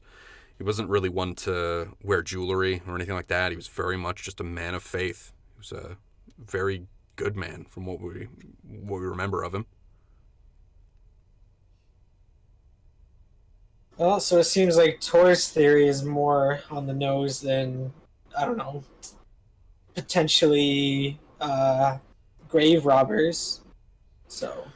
Well, we have literally grave robbers. That's most logical explanation is more than likely Any known grave robbers, multiple times in the town here, and any that would specifically want him. He's gonna look at you dead in the eyes, and you don't even need a sense motive to tell that he's dead serious. And he says, "I don't believe that a single person in this town would have done such a thing. Okay. Is there anyone that's been exiled from this town? No. The only person that would have been Chopper. Chopper. I mentioned the The old serial man. killer earlier. Yeah, the old man. Whatever happened with him? He killed himself. Hmm. He built a house. It kind of points off to the east, over by the old light, that same direction, but it's more to the right, and he points to an island. There's a rickety old house on the top of it, and crashing rocks against it. He says, kids like to dare each other to go up and try and touch it. Just the cliff face. There used to be stairs there that we built ourselves, and then we tore them down when we found out what happened. It's abandoned then. As far as we're aware, yes. We might want to check that out. Random house up on a hill, though. Why do you think we should check it out? Well, most of the people that I've ever interrogated generally go to the one place that people don't want to go to, even if it scares them. So if our friend who came to take his Father Tobin's body, or generally just people wanting to hide out, that would be the best place. We should definitely check the house out, but first, we should probably follow the tracks out and see if we can lead anywhere. Yeah. Unfortunately, if these things lead to the main road, they're more than likely. Okay. So, Sheriff Hemlock says, I think we're done here. We should probably go. I agree. So, you guys leave back through the main doors into the cathedral, and Father Xantus thanks you again. Sheriff Hemlock will tell him about your guys' display in the actual mausoleum, and he'll thank you very much for putting those poor souls back to rest. I will personally walk up to him with the utmost respect. Tor will even bow his head slightly. I'm hoping to get to the bottom of this. For your sake, for everyone's sake. It's very rare to see a follower of your faith with such charitable aspirations. What's in it for you? To be fair, pain. Anyone who's willing to do this, more than likely, is willing to hurt me too. It's getting to a point that every time that Tor opens his mouth, just like two NPCs in the room are just going to exchange glances with each other like, what the fuck? And Father Xantus and Sheriff Hemlock will do just that. They will look at each other like, this guy's deranged, and then look back at you and say, well, any work you do here, as long as it's in the benefit of the town, should be fine. And Sheriff Hemlock will look at you and say, don't go anywhere. The only place that I'll probably be going is that house. That's probably fair. Yeah. All right. So you guys leave the cathedral. Yes, sir.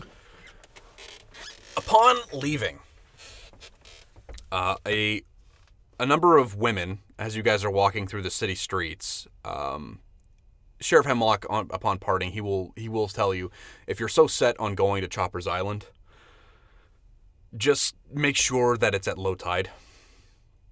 It's right around sunset. Nighttime. Perfect. Because swimming out there isn't a wise choice. I can only imagine it wouldn't be. Okay. That's also exactly when I was hoping to go because, well, to be fair, anyone that would want to be there, nighttime would probably be the best time. Okay. So you guys leave the church, and Father Xantus is obviously bowing as you guys leave, letting you guys know that you are being very thoroughly thanked for everything you're doing for the town. Obviously, you guys are your heroes. Like, why wouldn't you? As you guys are walking down the streets, there are a number of women who just kind of seem to talk to each other behind a closed hand and then look at your guys' group and then, like, giggle to each other. And you can see maybe 5 or 6 instances of this with 2 or 3 girls in each group all kind of tittering as you guys kind of make your way through the town. Are you snickering at Tor? I'll throw hands. Victor. I think they like Victor. Ooh. Victor's like completely oblivious to it. Just, He's a grizzled old man. He's just here for the alcohol. oh, but he's so jacked, Richard. Alcohol is his one true love. He just assumes they're either snickering at Tor or they're like crushing on Tor instead. Oh my god. Oh my god! Gonna give Tor like a little like nudge with his elbow. He's like, "Hey, buddy, you got some fans over there." Tor would look over, then look down, jokingly say, "Your fly's down." Victor looks down. It's not, but Tor's messing with you. He's not even gonna question it. He's just gonna look down. It's like, oh, you sly boy, you. Okay. As you guys You are fooled me.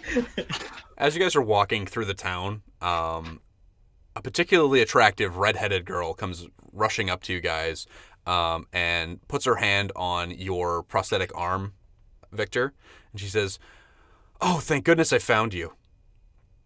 My father's store is having an issue with some rats in the basement. I really need some help." Oh, well, I can't turn down a pretty girl like you. Can I figure out what her motive here is? You Like, can. There's a role for that. yeah. Sense motive. Yeah, it's sense motive. 19. It's something. Hang on. Let me just get that up for you. I just want to check and see that she's actually trying to get him to do what she's saying. So, it's not a sense motive check. Okay. Take the best between diplomacy and knowledge local. Diplomacy. Do you want me to keep that 12 I rolled? Yes, please. So 12 total. 12 total? Okay. You're not sure. Like, she seems like there's genuinely an issue in the basement.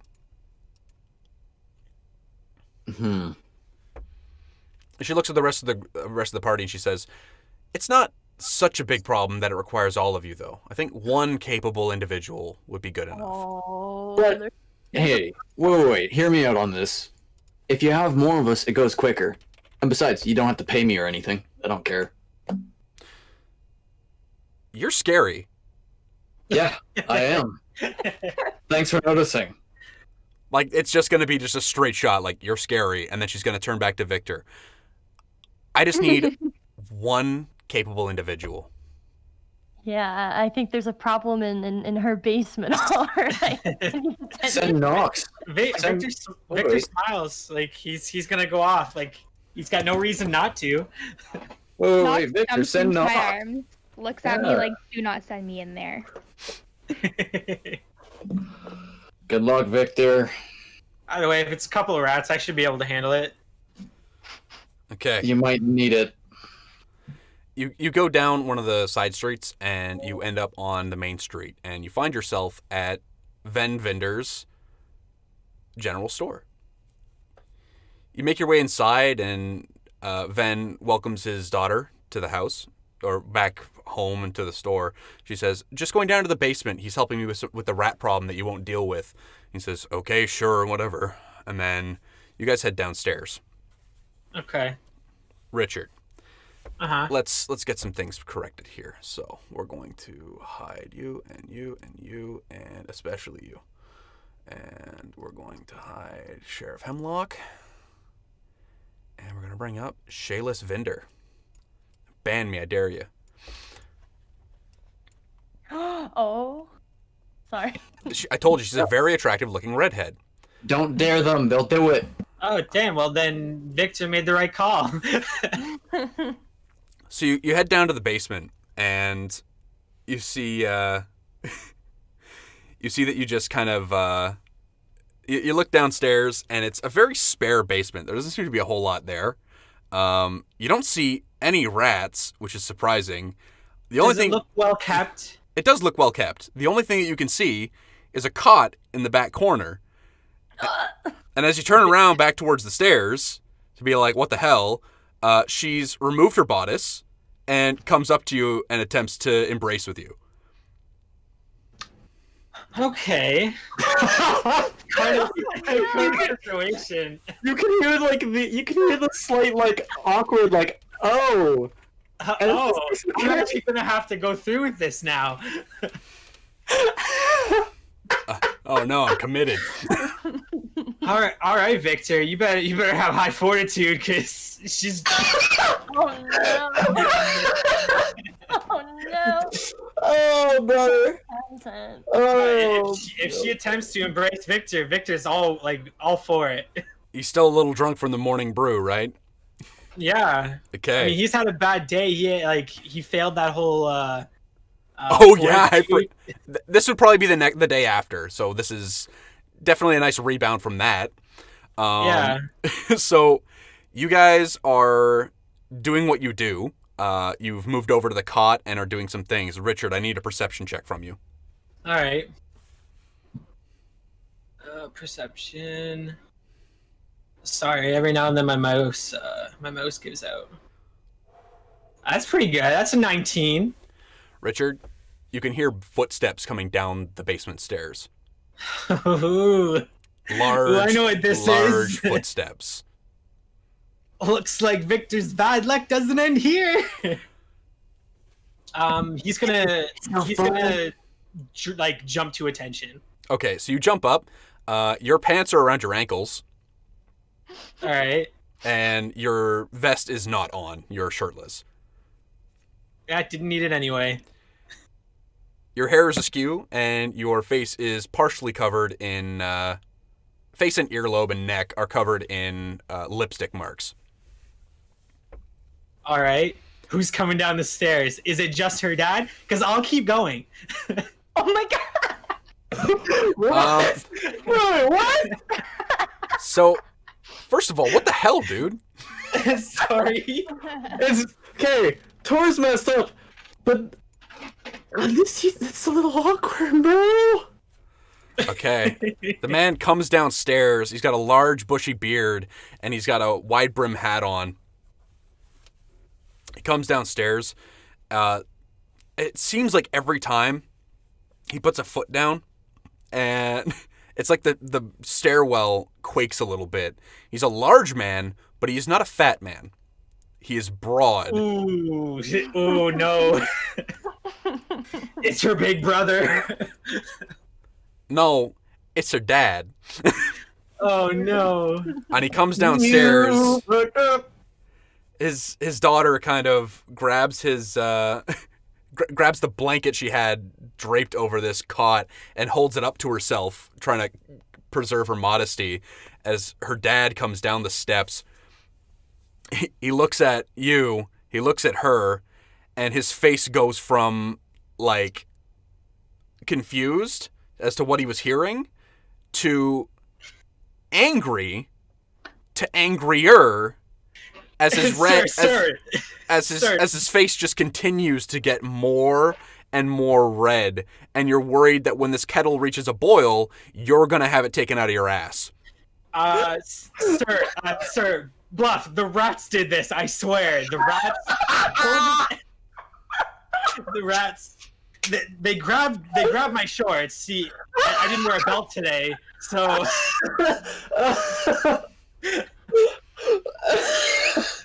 That is a problem.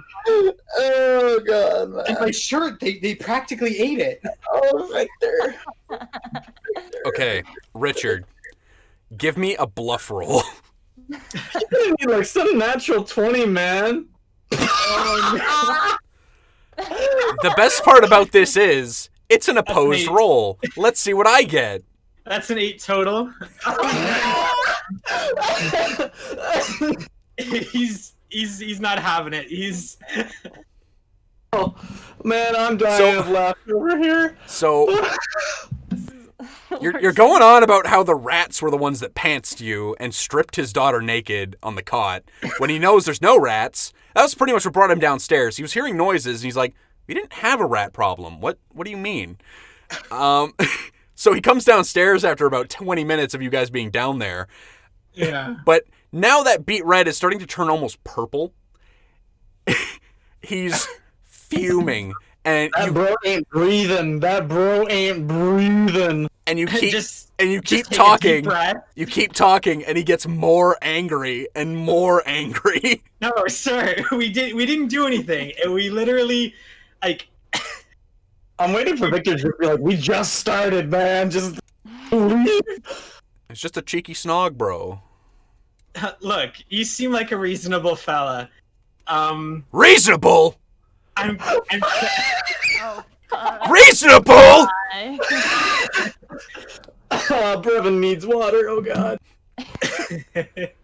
Says you have 6 seconds to get out of my store now. more than enough that I need. And fucking Victor just starts running. Vest pants. Go. I'm not ready for this day. I'm not ready for this week to get any worse. I came to Sandpoint to enjoy myself.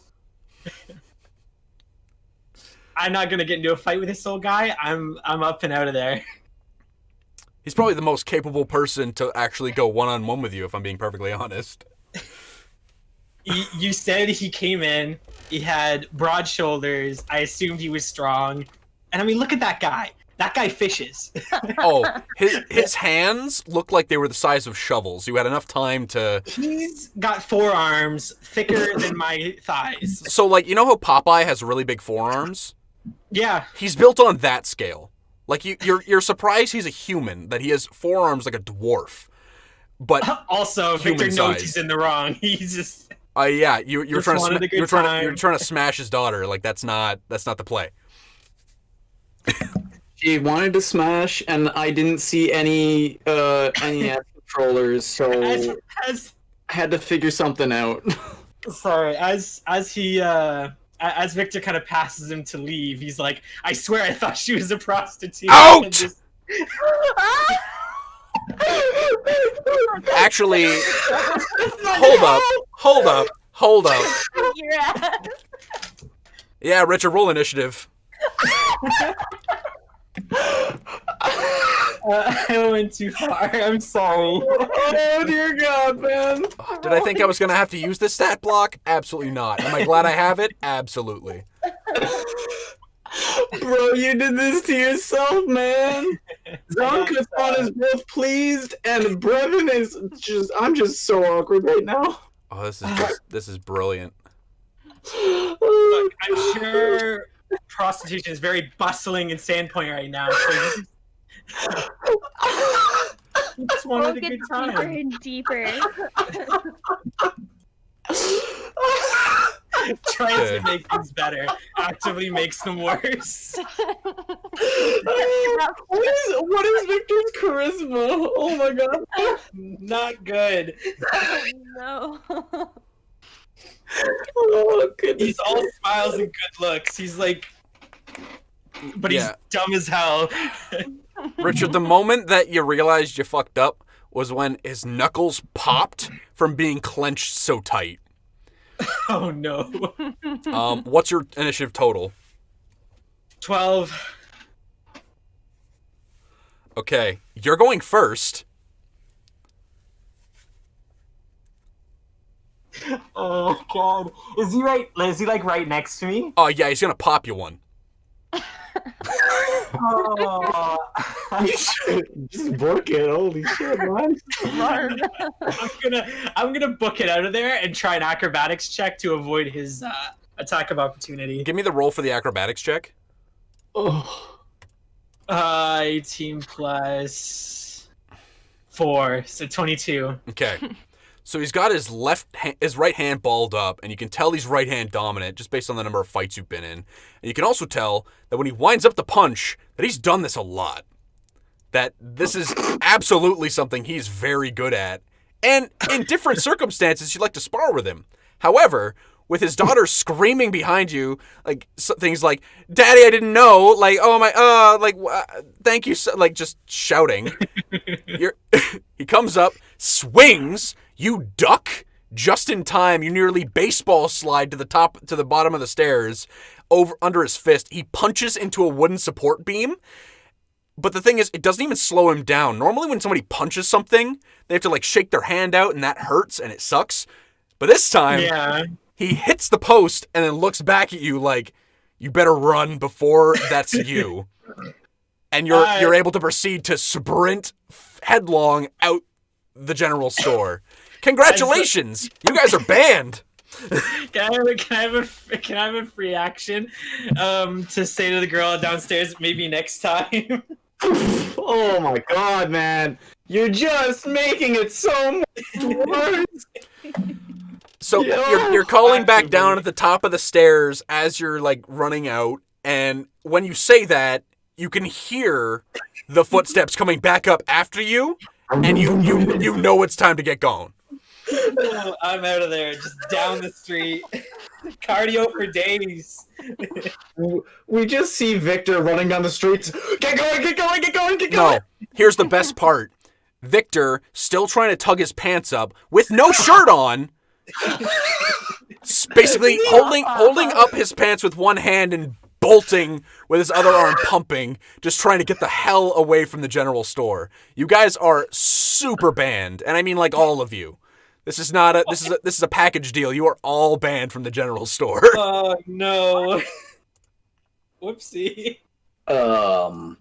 Victor? Yes, Troy. Was she talking about a different rat? Are my pants still down? Slightly. You take your hand away and your pants fall. You have your britches, and that's about it. There was a rat problem, all right, but I didn't get to take care of it. Yeah, you were the rat problem, weren't you? I'm just gonna finish pulling my pants up. That's a good choice, buddy. All right, your pants are properly fastened. Before the cops get called on him. Yeah, I wouldn't go in there.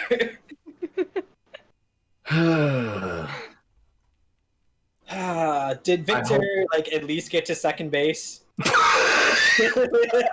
You got to like first and a half, guy. Did you even learn her name? I'm sorry. Did she get to know mine? She did. You're the town hero. You just took advantage of this general store girl. Victor doesn't feel like talking about it right now. It's like, you know what? I need a drink. It's 11 o'clock in the morning. Victor does need a drink. I feel like one day we're gonna pay for this dearly. We're not allowed to pay at the store. I meant okay. I meant like almost like karma wise. I've got to keep track of that now because there's a lot of shit that just got put into motion with that one scene. What does that mean? What did you do to us, Victor? We're gonna get their local mob coming after her friend. We're gonna get her father hunting us down. You know, No. I thought Tor was gonna be the only one that might get arrested in this town, but now, who knows, man? The dad's gonna be like Russell Crowe from Unhinged. He's just gonna go fucking batshit. Like, I'm gonna teach you what a bad day is. He's gonna become Liam Neeson. Like every ad that has this nice guy to utterly kill everything in his way mode. That's who this dad's gonna become. We created the villain for this campaign. That's the man. That's our villain. That guy right there. All because of that. Yeah. Holy shit. Purely. Victor could Purely. I came from Corvosa. I was told to have a good time. I didn't know that didn't include sexy times with General Storeman's daughter, okay? I'm the hero of this town. Just because you're a hero of this town doesn't mean you should fuck everything. Wait, literally. She offered. I mean, It was she consensual. She did offer. She Yeah. visibly consented in many ways. Okay, but why did you not go to the tavern then? Tavern. Oh, for Foxglove? No, to like bring her to your room instead. Yeah. Oh, because at first I Yeah. genuinely thought it was a rat problem. Okay, but then why didn't you, like, once you found out, just be like, actually, we could go this way, and then your dad's not like, Now you're arguing the semantics. To be fair, So- he was pretty hot, and when you're in that situation in the moment, you're like, all right, okay. Okay. all right, fair, So, all right, for fair. the- Let's for get moving. For the sake of the Let's get moving. for the sake of the discussion, okay. So this is what's up. So all of this talking that's happened thus far, like all of you guys like discussing this, that's absolutely in character. But the thing is, it's a smash cut to you guys at the Rusty Dragon, and you guys have been sitting at a table. It's just like, I don't know. She just offered, and Snongle like, I mean, she's kind of hot, dude. Like, whatever. And then Tor's like, well, like, we didn't ask you to smash the general store's daughter. Like, just the discussion that all of that, 100% in character, every part of it. I don't care what you guys say. You're owning it. Yeah, no, that was in character. I was doing the voice. I was doing the voice. That was in character. Beautiful. So, as you guys are sitting there discussing it, Aldern walks into the bar, and he looks over at you guys and says, "Just the heroes I was looking to see." He comes over and he pulls up a chair and waves for a drink from Amico. He says, "You guys haven't. We've been just missing each other. It's such a shame." And he as he says that, he kind of puts a hand on Astrid's shoulder. And he doesn't remove it either. He's just he's got the arm settled on her shoulder, and he says, "So, first of all, thank you once again for saving me. I don't think I would be here if it weren't for such strapping young heroes." Let's get our picture of Aldern up there. Yo. Tor quickly makes eye contact with Astrid to see if she is at all uncomfortable with this. She seems totally unbothered. Like, she doesn't really want him there, but whatever. She doesn't care. Cool. Then Tor does nothing. Okay. Amikio comes over with another round of drinks, and Whoa, it's hot. Sorry. Not wrong! yeah, she is. She has, you notice behind the bar that there's actually it's a very strange looking guitar. But obviously being an instrument aficionado yourself, you recognize it as an Eastern instrument. It's, you use a pluck, but it's effectively a guitar, but it's a plucked guitar. So those, it's in contemporary times, Japanese, like, plucking strings, like those nice little Inuyasha soundtrack type music. Yeah. But she plays that as a guitar. Yes. And she also has her rapier on the other side of the bar. It's attached to a sword belt that she's not wearing because she's got her apron on. So she comes over, dishes out the drinks, and she looks over at Tor and Victor and says, "Yeah, you probably made a couple of people pretty mad when you did that, including Shaylis." Why are you looking at me? Because you're talking the loudest.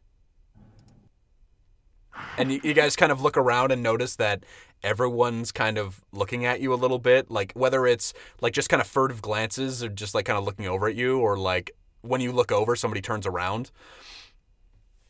You guys didn't realize, like, through the commotion that everything's been kind of like audible to everybody else in the bar. Because the tea is absolutely juicy. Everyone's in it for the tea. Yeah. So, Victor, next yes. time, can we think a bit more with our heads and not the other heads? Victor gives you a point. He's like, gives you a good old soft punch on the shoulder. Maybe. Tor, that fucking it fucking hurt. Like, when he hit you, it hurt, and you're happy about that. But it's mainly because you're practically a skeleton, and he's an absolute unit. Yeah, and once you say maybe, Tor looks at you, smiles, and then punches you in the chest. No, it's gonna be a yes. You're gonna think more about it next time. despite his skeletal frame, when he punches you in the chest, it hurts a bit. Like he packs a punch with that thing. Not enough to box. Like he's still frail. Like you could probably break him if you tried hard enough. But he's still like, he punched you and you're like, oh, okay, that could be, if it's a one-sided fight, like you'd put it on Tor for sure. But maybe against school children or small animals. But obviously he's a weapon specialist. He uses a spike chain. What a backhanded compliment. You look pretty tough enough to beat up school children. I could take at least 10, maybe. Like like barehanded, yes, that would be the case, because that's just kind of how it goes, right? Like you can't expect much more. But obviously anybody could beat up school kids. Like if it was an actual fight between somebody like Victor, you'd probably lose. Hit him with your Dan Bong. Welcome to Sandpoint. There ain't no Dan Bongs here, boy. So Aldern kind of looks at you guys and takes the first sip of his beer. We're going to get back on track a little bit. He takes his first sip and he looks over the mug at you guys and says, "Trouble in paradise?" We don't co-sign his behavior. But Yeah. he is our friend. We support him, but we don't co-sign. Yeah. Victor's just got his arms up like he has no idea what he did wrong. Just the stereotypical like big like solo shrug of just like, I don't know. Like, what? Hands What? up, hands and shoulders up. Tor leans over. Your fly's actually down this time. And in fact, down. your fly is absolutely down from the time that you had, Thanks, Tor. he's not You know, he's not messing with you all the time. he tried and he failed, and we're acting like this is the first time it's ever happened. So This is Nah, probably one of many. This is probably one of many. Right? But Sure. like, here's the thing: are we not supposed to jest with him a little bit, just a little bit, Yeah, we gotta make fun of him. a little bit, in the friendly way? It's funny. Victor's just having a good time. You know, he goes for a cheers. Snongle, cheers. Cheers! Tor will push his drink to someone else.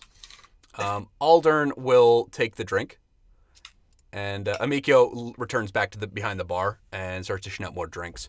Aldern will join you guys in the cheers, and he will say, regardless of whatever messed up situation you guys have found yourselves in, obviously you guys are heroes, let's be real, but I have something I think you guys might find very valuable. He pulls a coin purse out and drops it on the table. It contains 50 gold pieces. He says, first of all, monetary compensation. I want to make sure you guys feel welcome and vilified or not vilified, it's the wrong word, gratified in the sense that you aren't helping me for free. I liked that you guys came to my rescue, but I feel you needed to be compensated appropriately. And thus, this belongs to you. You guys can split up that 50 gold however you'd like. Obviously, there's 4 of you, so figure it out. Technically 5. Technically, but you're really going to give Astrid 2 shares just because she has a raccoon? Hey, that raccoon is our mascot, and he deserves a paycheck, just like the rest He gets his of own us. share. He gets his he'll own be share. he will be just as happy with an apple. He Look has at nothing to that spend his belly. money on. So quick maths, it would be 12 gold and like 5 silver for each of us. Effectively, yeah. All right, 12 gold it is. Ooh, let me write that down. Here's my pen. So 30 gold and 5 silver. That is correct. You guys have some money. So Aldern will also say, however, I do want to sweeten the deal a little bit. Oh. Now, you guys helped me, and you've proven very capable. I'm looking to venture into the Tickwood to the south in the hinterlands. I've heard that their boar population is something to behold. I'm looking to do a boar hunt, and I was wondering if you guys would love to join me. Aldern will squeeze your shoulder, Jessie. Or Astrid. So, like, look at his hand, give him like a side eye, but doesn't say anything. He'll say, I want to leave sometime in the next couple of days, so let me know when you guys are ready, and we'll head off into the Tickwood, and we'll catch ourselves a boar, have a good old time. I have to wait until the captain gives me the okay. Oh, I'm sure it'll be fine. He cuffs you on the shoulder. He says, "Don't worry about Sheriff Hemlock. I'm more than happy to vouch for you. It'll be fine. You'll be with me, supervised. Our little secret." That sounds shady. I mean, maybe a little bit, but what's shady about it? I don't know. It sounds shady. The vibe you're getting from him is that he's actually like you can tell that he's a pompous aristocrat. Yeah, exactly. A little bit. He's so rich. That's the vibe I was getting. Sorry, go on. Yeah. So but he basically feels that he's above the law and doesn't really care that Sheriff Hemlock wants you to stay in town. He's like, "Don't worry, I'll deal with him." But in a my dad has some money kind of way. It's not ideal. Is he carrying any weapons on him? Not that you can see. Okay. I just want it to be known, Snongle will pickpocket him sometime on this journey because he is rich. Thank you. I mean, he did just give you guys a hefty sum of money. Doesn't matter. Snongle needs to stay true to her principles. That is fair. I mean, almost everyone she meets. This is probably one of the most honest ways you've ever earned money in your life, is saving him and him giving you money. So this is a very new experience. I would just recommend you wait until level 2.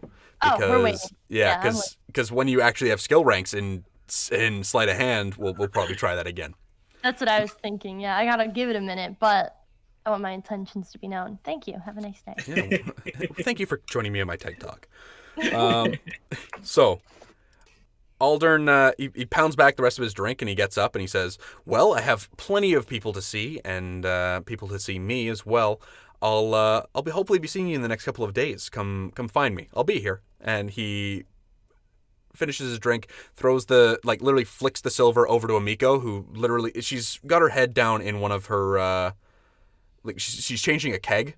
And he flicks the silver over at her, and she literally reaches up and catches it in the air behind her and stuffs it in her apron. Wasn't even looking. She's an absolute legend. Damn. Yeah. Amiko's really, you guys all are kind of like, damn. And even a little cheer goes up for her absolute prowess. So, that... Effectively, we're into the night now. It's into the evening.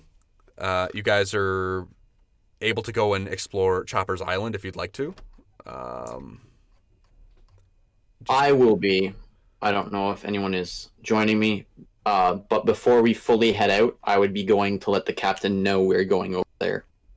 He assumes that you guys were going to be going over there that night, but he appreciates the fact that you come to him and you let him know where you're going to be. It's very strange to him that that's the case, but who knows? I'm lawful. I'm lawful. You are lawful, that's true. Everyone assumes you're evil. You're not evil. You're just a fucking scary dude. I'm just willing to do whatever it takes to make those who do evil things feel the pain that they need to feel. What's and bad I mean, about that? And I mean, Victor's embarrassment is a pretty great experience. Emotional pain. Yeah. Whoever said that it has to always be physical? Come on, guys. Look at him, he's embarrassed. His pants down. Okay, I'm just trying to find the actual, What page is this on? Whew. Oh, this is... Okay, that's wild. Alright, I'm just kind of looking over some things here. So you guys arrive at Chopper's. Yeah, pardon me. So this bit here is actually from another chapter that I haven't read yet. So I'm just trying to look here because this is a little bit wild. Expect me to contradict myself later, because I'm just going to try and do it live. So, You arrive. There's actually a very, very tall cliff. The man, according to what information you could gather and what Sheriff Hemlock did in part with you, the man seemed like kind of a hermit. He was kind of a weirdo, and even though he turned out to be a serial killer, apparently did a lot of good for the town, and people are kind of very surprised when he was the one found to be Chopper. They still won't tell you his name, but he does come up, and you guys make your way to the island. Whoever is going. Who is all going? Astrid, are you going to be there? Yeah, I'm gonna bring a beer for the road though. All right. You've got a brown bottle with you. It's a nice bottle of ale. Snongle, you said you were going, right? Yeah, what else am I going to do tonight? Excellent. And Tor, it was your idea. What about Victor? We're going over to the house. Chopper's Island, yeah. Okay. Yeah, I'll go with them. Okay. You guys come over, and I'm still trying to quickly find this information here because I want to. I'm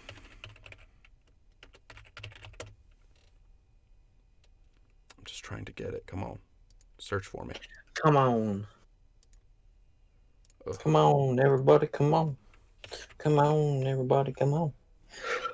For anyone wondering, why Tor asked about the dude's weapons, I have a sneaking suspicion that he might be the dude. The dude that paid the goblins, because he's really free with his money. But also, like, that's only one thing. And that is very fair. Yeah. Okay, murder most foul. Also, he's really quick to be like, yeah, we just got raided by goblins, so we're gonna go out into the forest that they were in. A little bit, dude. Yeah. Maybe he just wants people to protect him. All he does is rich boy hunt. Just like how that girl needed help with the rats in her basement. I don't know if this is gonna be the same thing. I hope it's not the same thing. Because if he's calling his thing a pig... Hey, Aldern, you got a rat problem? Because I We're can. going boar hunting. Victor's gonna help him with this rat, bro. The fact that nobody wanted to go for a squeal like a pig joke honestly disheartens me a little bit. Dude, I'm an awkward bean. Oh, because we're hunting boars. Okay. I can't find any information about the actual layout of this place. So you arrive, and it is an old, dilapidated, boarded-up house. The whole place seems, like, fairly run down. You're not sure when the last time this place was actually, like, checked for safety, but Sheriff Hemlock, upon you coming in to check with him, he does mention that we go up there to check at least once a month. True. Fair. Did you guys do it this month? Like before Goblin Raid? 2 days, After. 2 days before you got to town. Okay. Still, probably not a bad idea to check. Right? Lack of caution was what put my predecessor to the wind. May he rest in peace. So, Yeah. you guys make it out to the island, and it is a fairly sheer rocky cliff, and it's going to require some climbing. Oh, shit. It's a shame you guys can't go to the general store and buy a climbing kit. Yeah. Hey, Yeah. you can't say that now, Luke. I There have was a little climbing question. gear. Yeah. Perhaps, does it have to be a climbing check, or could it be perhaps acrobatic? Acrobatics, but at a -2. Oh, that's so much better than my climbing. I don't even want to talk about my -1 fucking climbing. Do we want to create a little rope chain between us? So that way if one of us loses the grip, the others can keep us from falling all That the way sounds down. good. That's a good idea. Who has the highest climbing? Like, who is gonna probably do the best? They should probably lead. Nox. Definitely not. We should leave. I don't think we can tie him and expect him to save us from falling. Well, we can Strong. at least climb to the top and like tie a rope up there. That's true. Is there like a tree up top that we can tie a rope to? It doesn't seem that way. Like it seems like you'd have to tie it to another jagged rock. That'd be possible, but it would shorten up the rope a little bit. Wait a minute. Wait a minute. How high up? Sorry, I have a grappling hook. Would that work? You do have a grappling hook. That might do something. You can definitely use it to attempt to throw a rope up there to give you guys something better to climb. It'll be a lot easier on you, but it'll mean that you have to use climb, not acrobatics. Oh, just kidding. Then that's a horrible plan. It would help us. Okay, I see your point. All right. That's fine. We can do climb. Just, please, if I fall, hold my little hand. Well, we'll still Plus tie each zero. other. We'll still tie each other. It's just Okay. we're gonna have the grappling hook as well. I visualize the plan now. I see. Okay. Alright. Snongle co-signs this. Okay, Snongle, here's what's up. I need a ranged attack roll with the grappling hook. Oh shit. All right. So I don't have that. So I just regular d20 roll. Well, it's going to be your dexterity plus base attack, which will be a total of 3. Okay. Snongle, here we go. So that's a 15. 15's good enough to get it up there. Oh yeah, get it up. Victor That's what she said. Victor That's the Victor theme was of that Vic, I did already. Yeah. we all tried for it, but like, oh man, the dog pile. Like we were all trying. You all jumped on the exact same joke, and here I was sitting here knowing exactly what you guys are going to do and trying to say. Just fingers pented, just laughing your ass off. Like, Oh, you guys. oh jeez. So Yeah. We're not gonna let you live this one down, buddy. not even once. It's gonna be So like a year into the campaign, and all of a sudden, remember that makes time some awful remember that joke. time Tor ran through the street without a shirt and his pants falling down? you mean Victor? Yeah, that one. The other Tor. That's of course, yes. I know all my player characters inside and out. So, Sure. You Does do. Victor- you guys are gonna need to give me some climb checks or acrobatics check. If you're doing a climb check, it'll be at a +2. If you're doing an acrobatics check, it'll be at a -2. I feel like I'm gonna roll horribly. Okay. Oh no, 18. And before I do go up, I do start Yeah. the rope chain with everyone in order to make sure that if someone falls, they don't fall. And Astrid Knox won't even have to make a roll. Like he can take 10 and get up there, no problem. So let's go totals, starting with Astrid. 19. And Victor, 13. 13. Snongle, 10. 10. And Tor, 18. 18. So Tor and Astrid, you guys are the ones who go up first. Victor, you're struggling. There's been some kind of issue. This isn't like a natural one type thing, but you're starting to notice that coming out here, like the ocean spray, the salt is getting into the joint of one of your arms. The only one that's mechanical. But there's salt that's starting to get into the joints, so it's starting to become a little bit more difficult to kind of move it very dexterously. Not enough to cause a penalty, but enough to notice that you're like, we should probably be quick here. You manage to get to the top, and you're fine. And Snongle, you start jumping on the rocks. You make your way about halfway up, and then one of the rocks gives way under your feet. I need a reflex save. Oh, of course. Were you doing climb or acrobatics? Climb. Oh, you're doing climb? Yeah. Okay. Because you said that was a +2, right? At a -1, so that's... Yes, so you have a +2. I've... oh! Instead of... I thought we just added from... Okay. Well, I thought you were going to do your acrobatics at -2. Oh, I could have. I don't know. If you're climbing, it's going to be a much different scenario. Okay. Oh, okay. So you're at a +1 for that, so it's a 10 total. So you don't make any progress, but you kind of slide down the rope a bit, and then you're kind of dangling there with it, like, how do I raise myself up more? Like you're trying to will your arms to bring you up. I'm gonna need a second climb roll from you, Rose. Oh, I love that. All right, let's do this. So that's. Sorry, I have to pull it up again. So that's a +2 to that. Yes. So Or it'd be a +1 because. +1. That's what I thought. Yeah. So Yeah. 15. 15. Okay. You manage to you take a breath. You go, and then you start to haul yourself back up, and then you get into the rhythm. You're not really looking super hard because obviously as you get higher and higher up, it's a little bit more and more intimidating, and you finally reach the top. You guys can actually, when you turn around, you can see over Sandpoint. You can still see some of the spots cast by lights coming from out of people's rooms and houses. You can see all kinds of other cool things. The actual, it looks lively.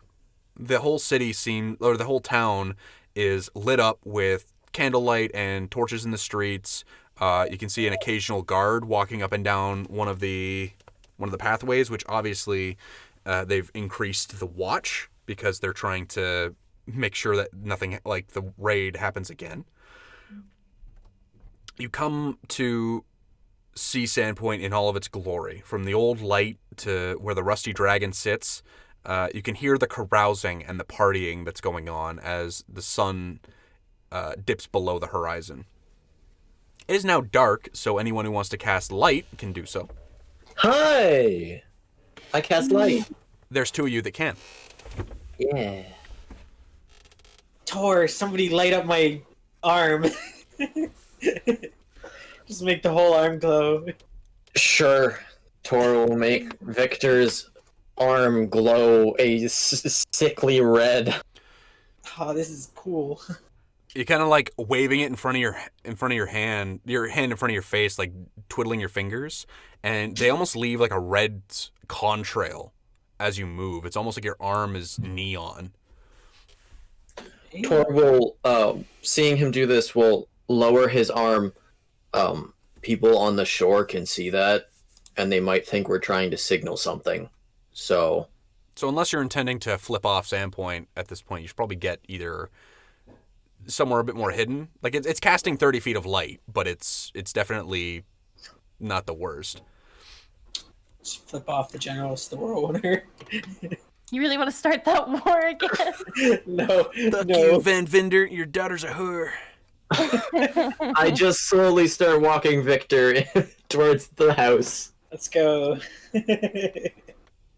Astrid's necklace is also going to glow a nice beam of light blue light.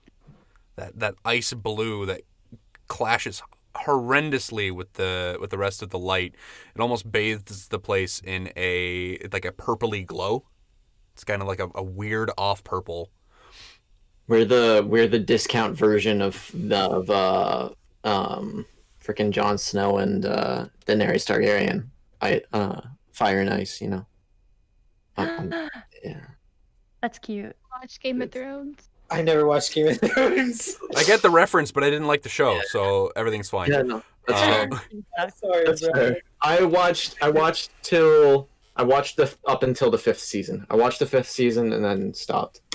Watched everything up until the last Apparently- season and then just like dropped off because I was like, yeah, I'll catch up. And then people just started saying worse and worse things about it. And, Yeah. Oh god. And I was like, maybe I'll just not and just make my memory pure. Okay. Yeah. So you guys are on Chopper's Isle. As you turn around away from the inviting warm light of Sandpoint, you guys can see that there is a menacing looking house that is a silhouette against the darkness that you guys are casting your lights over it. It's this strange purple, red, and blue brilliance that lights up this house. It's literally a house. The man built it himself, and it looks terrifying. It looks like a haunted house. All right. Cool. Well, The front door is right there. It is boarded shut. Are there any obvious ways in, like maybe a big shattered window that's like all the windows glass up all left? the windows up above are like the windows are only really to the one to facing Sandpoint. There aren't any windows on the backside, mainly because if there's any kind of storm, then coming in off of the Varisian Gulf, it's gonna shatter those windows in. So he didn't have too many windows, but the ones he did have are also boarded shut. You know what would be great to have right now? A crowbar.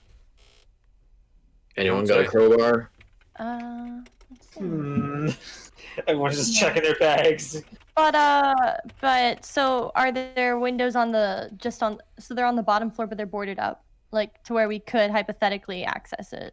Like you could take them off. It's just entirely up to you guys whether you want to do that. Yeah, Tor will start taking the door off. The whole door.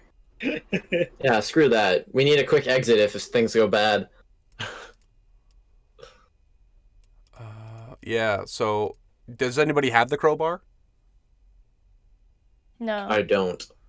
But I got good old fashioned Brute strength. brute strength. Yeah, I'll help you. Just have to grab onto the same board, pull it off, grab onto the same board, try and pull it off. All right. Yeah, let's try that. All right. Okay, give me a strength roll. Oops. 22? 21. Look at us go. The 21? Doors will not be our main problem here. I don't think so, dudes.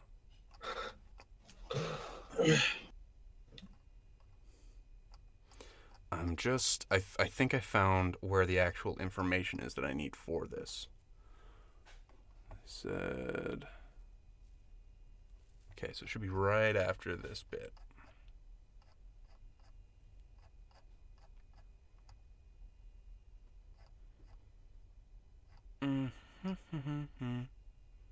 Cool. It didn't tell me what I needed to know in such a short time. So, you guys pry the wood off of the door. Obviously, the wood is a little bit dilapidated. They do regularly search this place to make sure that the wood is still in place. So, the nails seem fairly fresh, but the foundation it's underneath kind of is not rotten, but it's kind of gross. You guys manage to pry off all of the planks, and the door swings open. Victor, you're gonna have to be first. All right. Well, you wanted the light. You wanted the light. You get to go in first. All right. It's kind of spooky in there. I'm gonna tiptoe my way inside. Okay.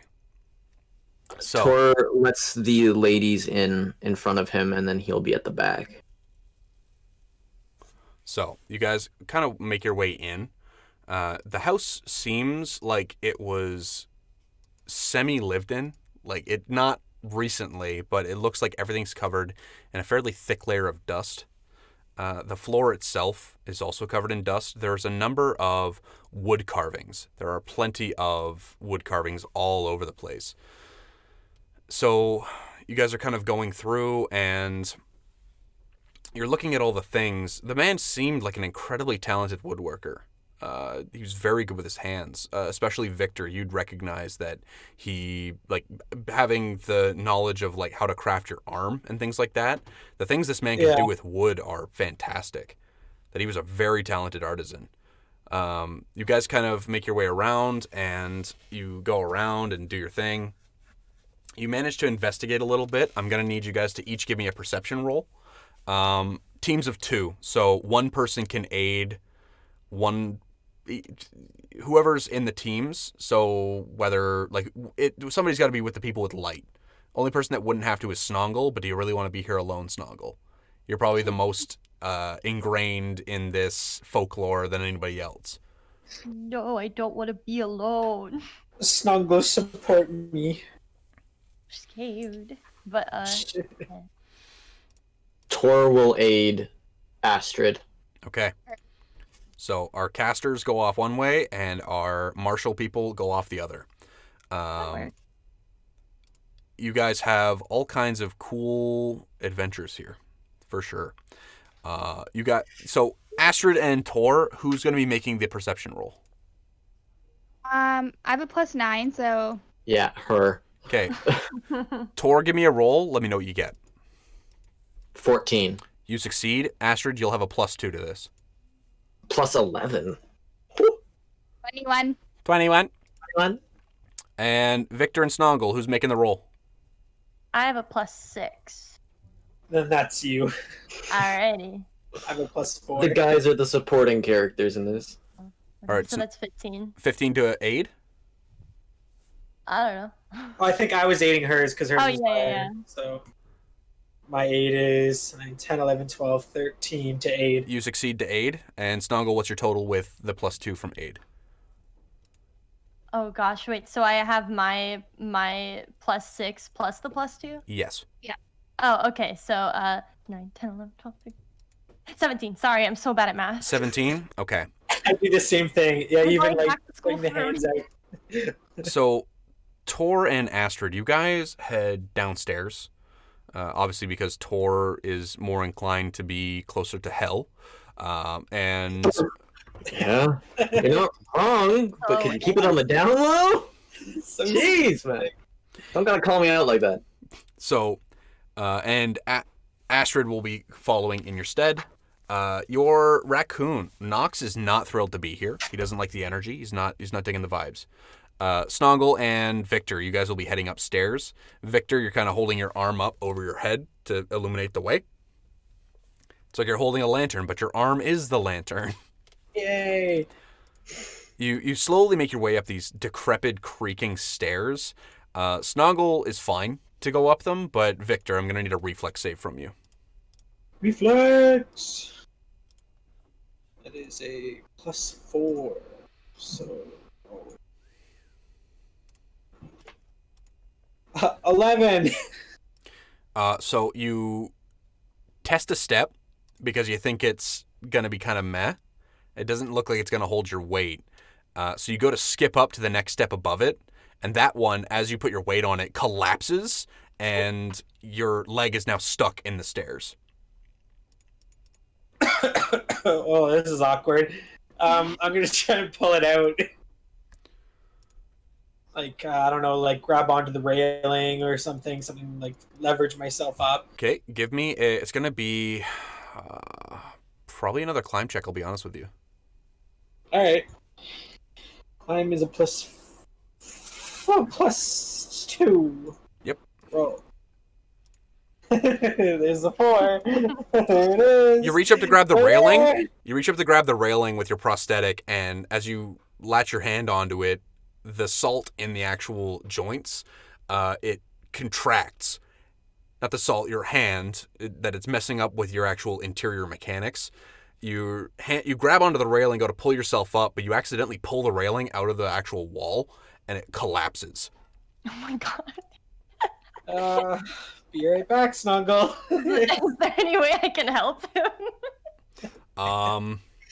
Where am I right now? I don't think I'm strong enough to help. You're about halfway up a flight of stairs. We're gonna take a quick break from that. Do me and Astrid just see feet just woof? Oh, we're gonna get there. We're gonna get there. Oh, So- no. Astrid and Tor, you guys come downstairs, bathed in this pristine ice blue light.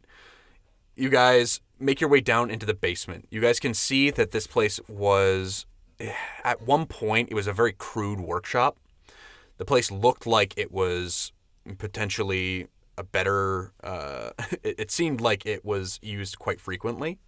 Some of the things there are very well loved. There are definitely some things missing from this tool shop. You guys can only kind of make some conjecture as to what tools are missing and why. But assuming there was a serial killer that lived here, it's probably the reason. Yep. So you guys are going through all this stuff, and you look up as you hear a crash, and you can see just a dangling leg from the ceiling. a very familiar leg that you guys got to see way too much of as he was running away from the general store. The leg's just kind of dangling, but it's only one. Tor smiles, puts a finger over his mouth when he looks at Astrid, begins tickling Victor's foot. Something's tickling your foot, Victor. Astrid joins in and Astrid just holds Nox up to his foot and he just starts licking it. Victor, this is not your day. Victor, something's licking your foot. Tonkathon would be so proud of the torture. You know that feeling when you're swimming in like really murky water and something brushes up against your foot? Yes! Yeah. Oh my gosh! It's like that, but you're in a serial killer's house. My whole leg just tenses up and I'm trying to like pull it up. Like It's like being invited over to dinner at Hannibal Lecter's house and being like, what's on the menu? Like, that's exactly what you've done here. So, and then a couple of seconds, we'll say that that's part of the actual tickling, is that as you reach up to grab the banister, you feel a tickle underneath your foot, and as you jump, you pull the banister off, and it comes down in pieces, and you're like, shit. Oh god. I need to try another. Could I try another climb check to get out? You can, absolutely. Alright, 19 plus 4, or plus 2. Okay, so as you break the banister and it comes crashing down, they can hear it downstairs, and then suddenly something licks your foot, and you literally put your hands to the walls and yeet yourself up. Like, no. You guys down below, you guys can see Nox sniffs at the foot, gives it a single, like it touches his tongue to it, and then suddenly the leg is gone. Just so uncomfortable. Victor. It's making me shiver. Like... Looking down through the hole, you can see a pale ice blue light. I shake my head. Tor looks up through the hole, waves, and does like the obvious finger motion he was doing in order to pull you. I flip you off with my glowing prosthetic. Snongle's gonna give a thumbs up from the other side. Tor goes back to looking through the room. That's still big funny. Nox just looks disappointed that his snack's gone. Oh god. Alright. Tor goes back to searching through the room. I'm gonna search for any possible, like, hidden compartments, because he's... Yeah. Give me a roll, perception.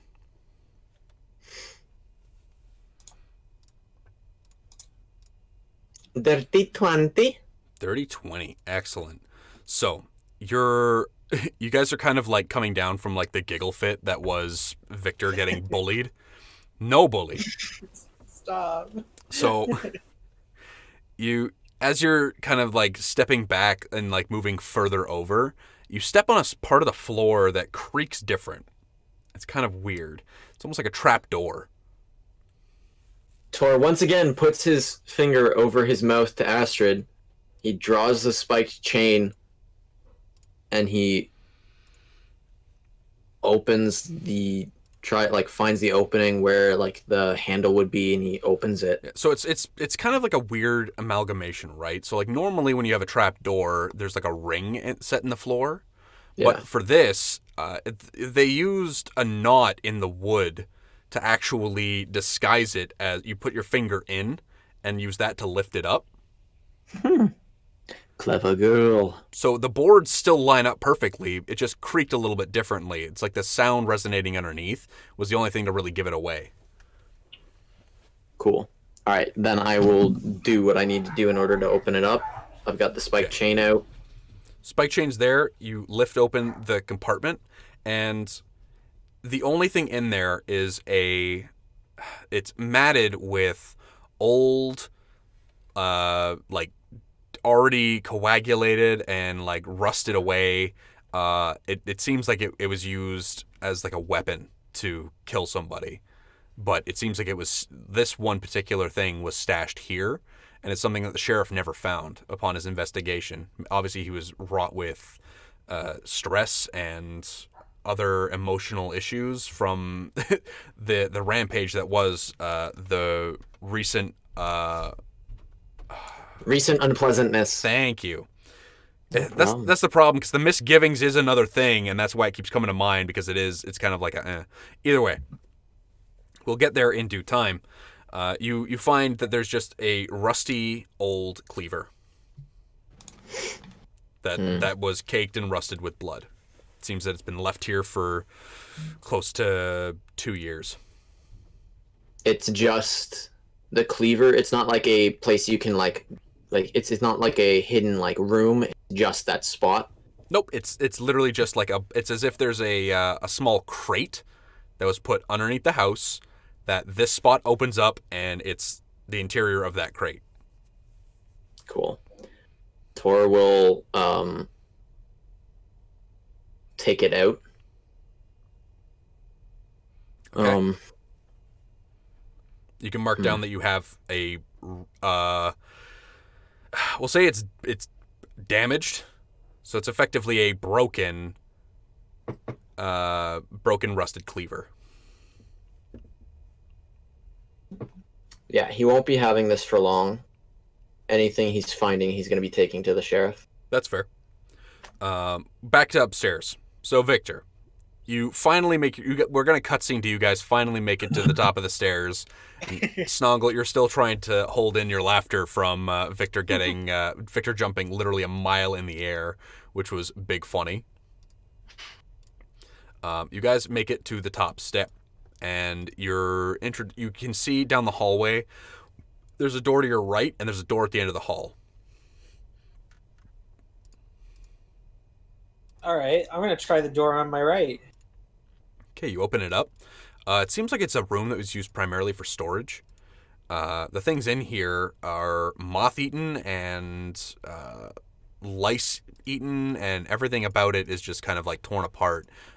Works of art that might have been great were kind of ruined by time and by exposure to the ocean air without maintenance. So the things in here might have been worth a little bit while it was in its heyday, but now that it's kind of worn away, it's started to lose its usefulness and its price tag.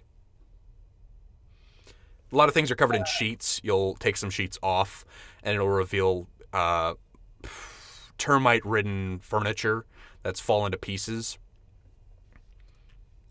Obviously, the lighting you guys had downstairs didn't really show you how badly damaged some of the woodworking carvings were. But obviously, in the heyday, everything here would have been gorgeous. The man clearly made all of these by hand.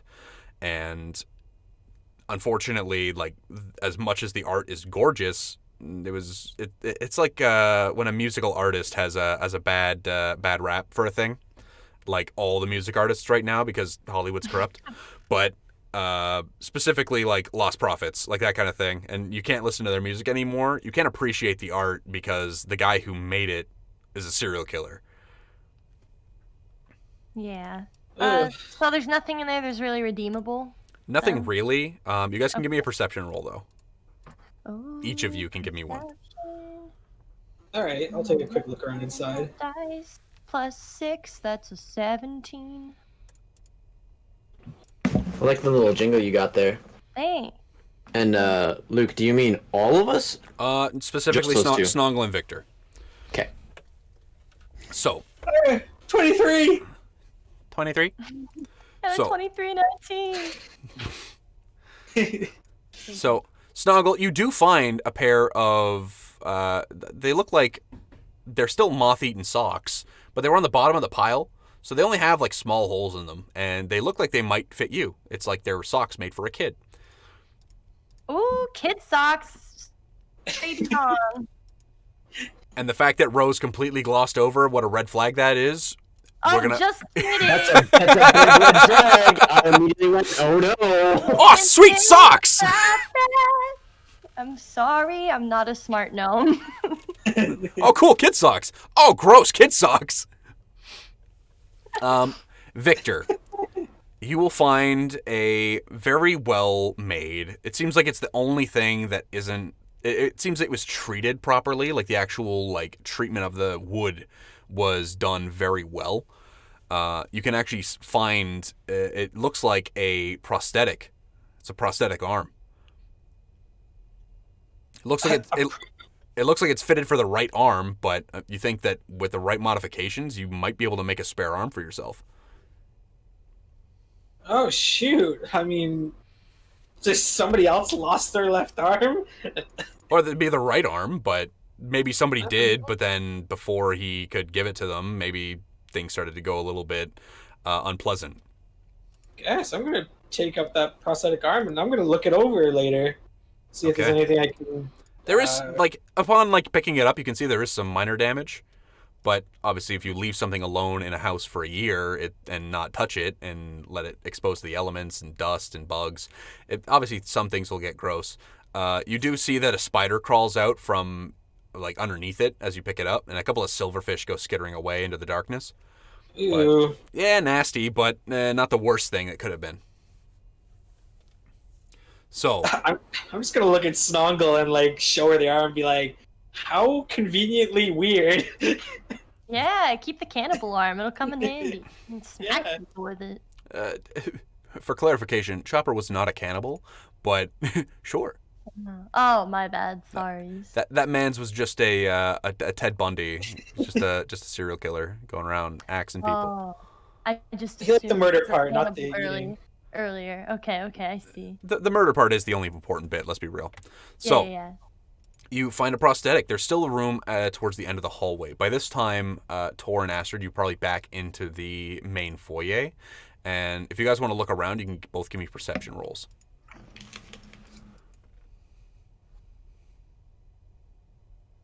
Which two of us are you asking for perception? Oh, Tor and Astrid.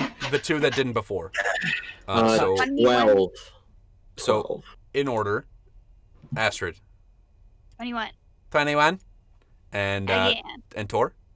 12. Okay, Tor, you don't really find anything. You're probably the first one to notice that there's actually like all the damage to all the wooden things, and as much as you're into like destruction of like people's nerve endings and causing pain, it's almost it's not a great thing to see things that are so nice destroyed just because of negligence.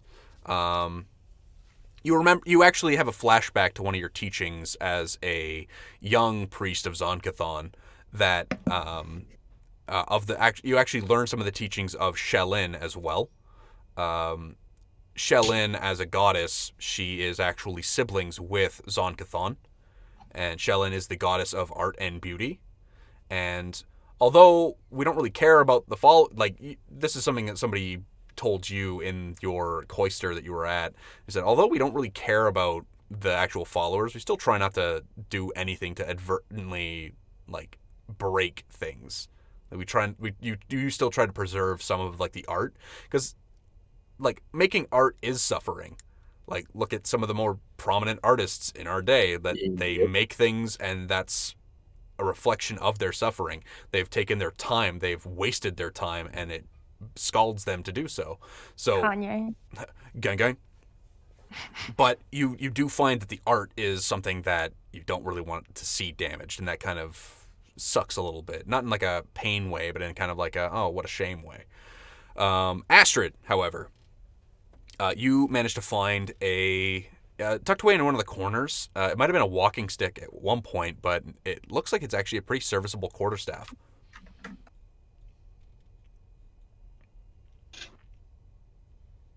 I'm gonna go pick it up. And you do. Similar to the thing with Victor, there's some insects that skitter away, but the thing seems like it's relatively unharmed. Maybe a quick once over with mending, and the thing might be good as new. I'll stick that in my little belt. Well, it's a quarterstaff, which means that you're going to be carrying it with your staff. I'll do that instead. It's like I think usually quarterstaffs are about 4 to 5 feet long, depending. Yeah. But you can use them to hit people.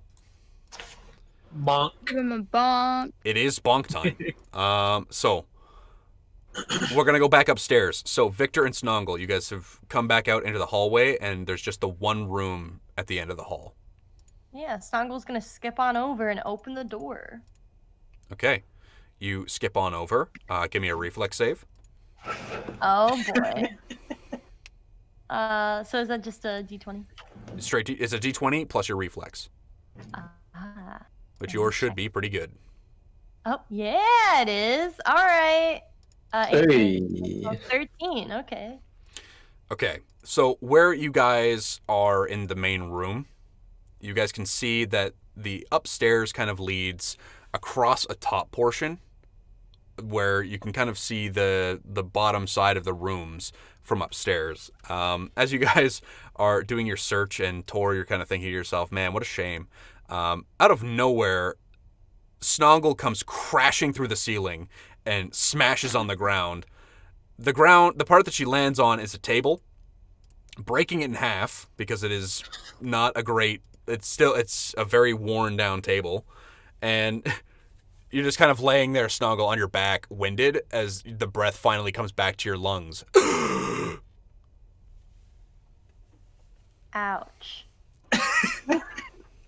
Snongle, you okay down there? Yeah. Ouch! There is dust billowing up everywhere from where you just landed. And Victor, you can see that literally like a puff of dust comes up through the hole that she just made. It's not a very large hole because it's Snongle, but she did make a fairly sizable hole considering that you're going to have to make your way around. All right. I'm just gonna keep going on. Like she said, she was all right. So Okay. You do have the light, so you make your way further into the room, and you open up the door. Give me a perception roll really quick. all right. There it is, 4 again. That's 8 total. So you turn to your right. Did you close the door? Mm. Who knows? It's not something that you're going to let bother you. It's fine. And you make your way further into the house. Maybe it was a draft. You come into the room, and it looks like this is the only bedroom in the house. The man lived here on his own, and it's a modest bed. There's a modest desk. Obviously, all, like the rest of the house, bitten to pieces by moths and termites. The bed seems like it's almost like if you tried to sit on it, it would probably snap in half. The desk has been rifled through. Not recently. It looks like the things that were scattered there, it was people looking for evidence, whether it's paperwork or what, but it all just kind of seems like it's work orders or letters. Nothing that really, like you go through some of them and nothing really catches your eye as to what's happening. But it does kind of like, it just seems like an average room. It just seems like nobody's lived here. And that's the part that's the most like unsettling, is that this man was just a person. But he killed so many people. And what you guys are kind of finding is that the people of Sandpoint, like, they were very right to not suspect this dude. He was very innocuous. He didn't really do much. And the only evidence is what Tor found that kind of enlightened the party as to what might have been going on. If they had just looked a little bit closer, it might have been better. But All right. I'm gonna take a look around the room. Victor's also gonna mutter to himself, "What am I even looking for here? what the fuck am I doing here? Like, why am I What here? am I doing here? There's so much going on, like over the last 3 days." It's a little... well, you're town heroes. You're celebrities. So...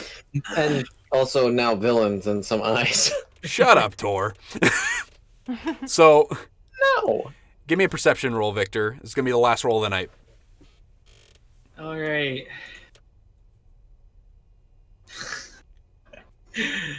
Wow. 7 total.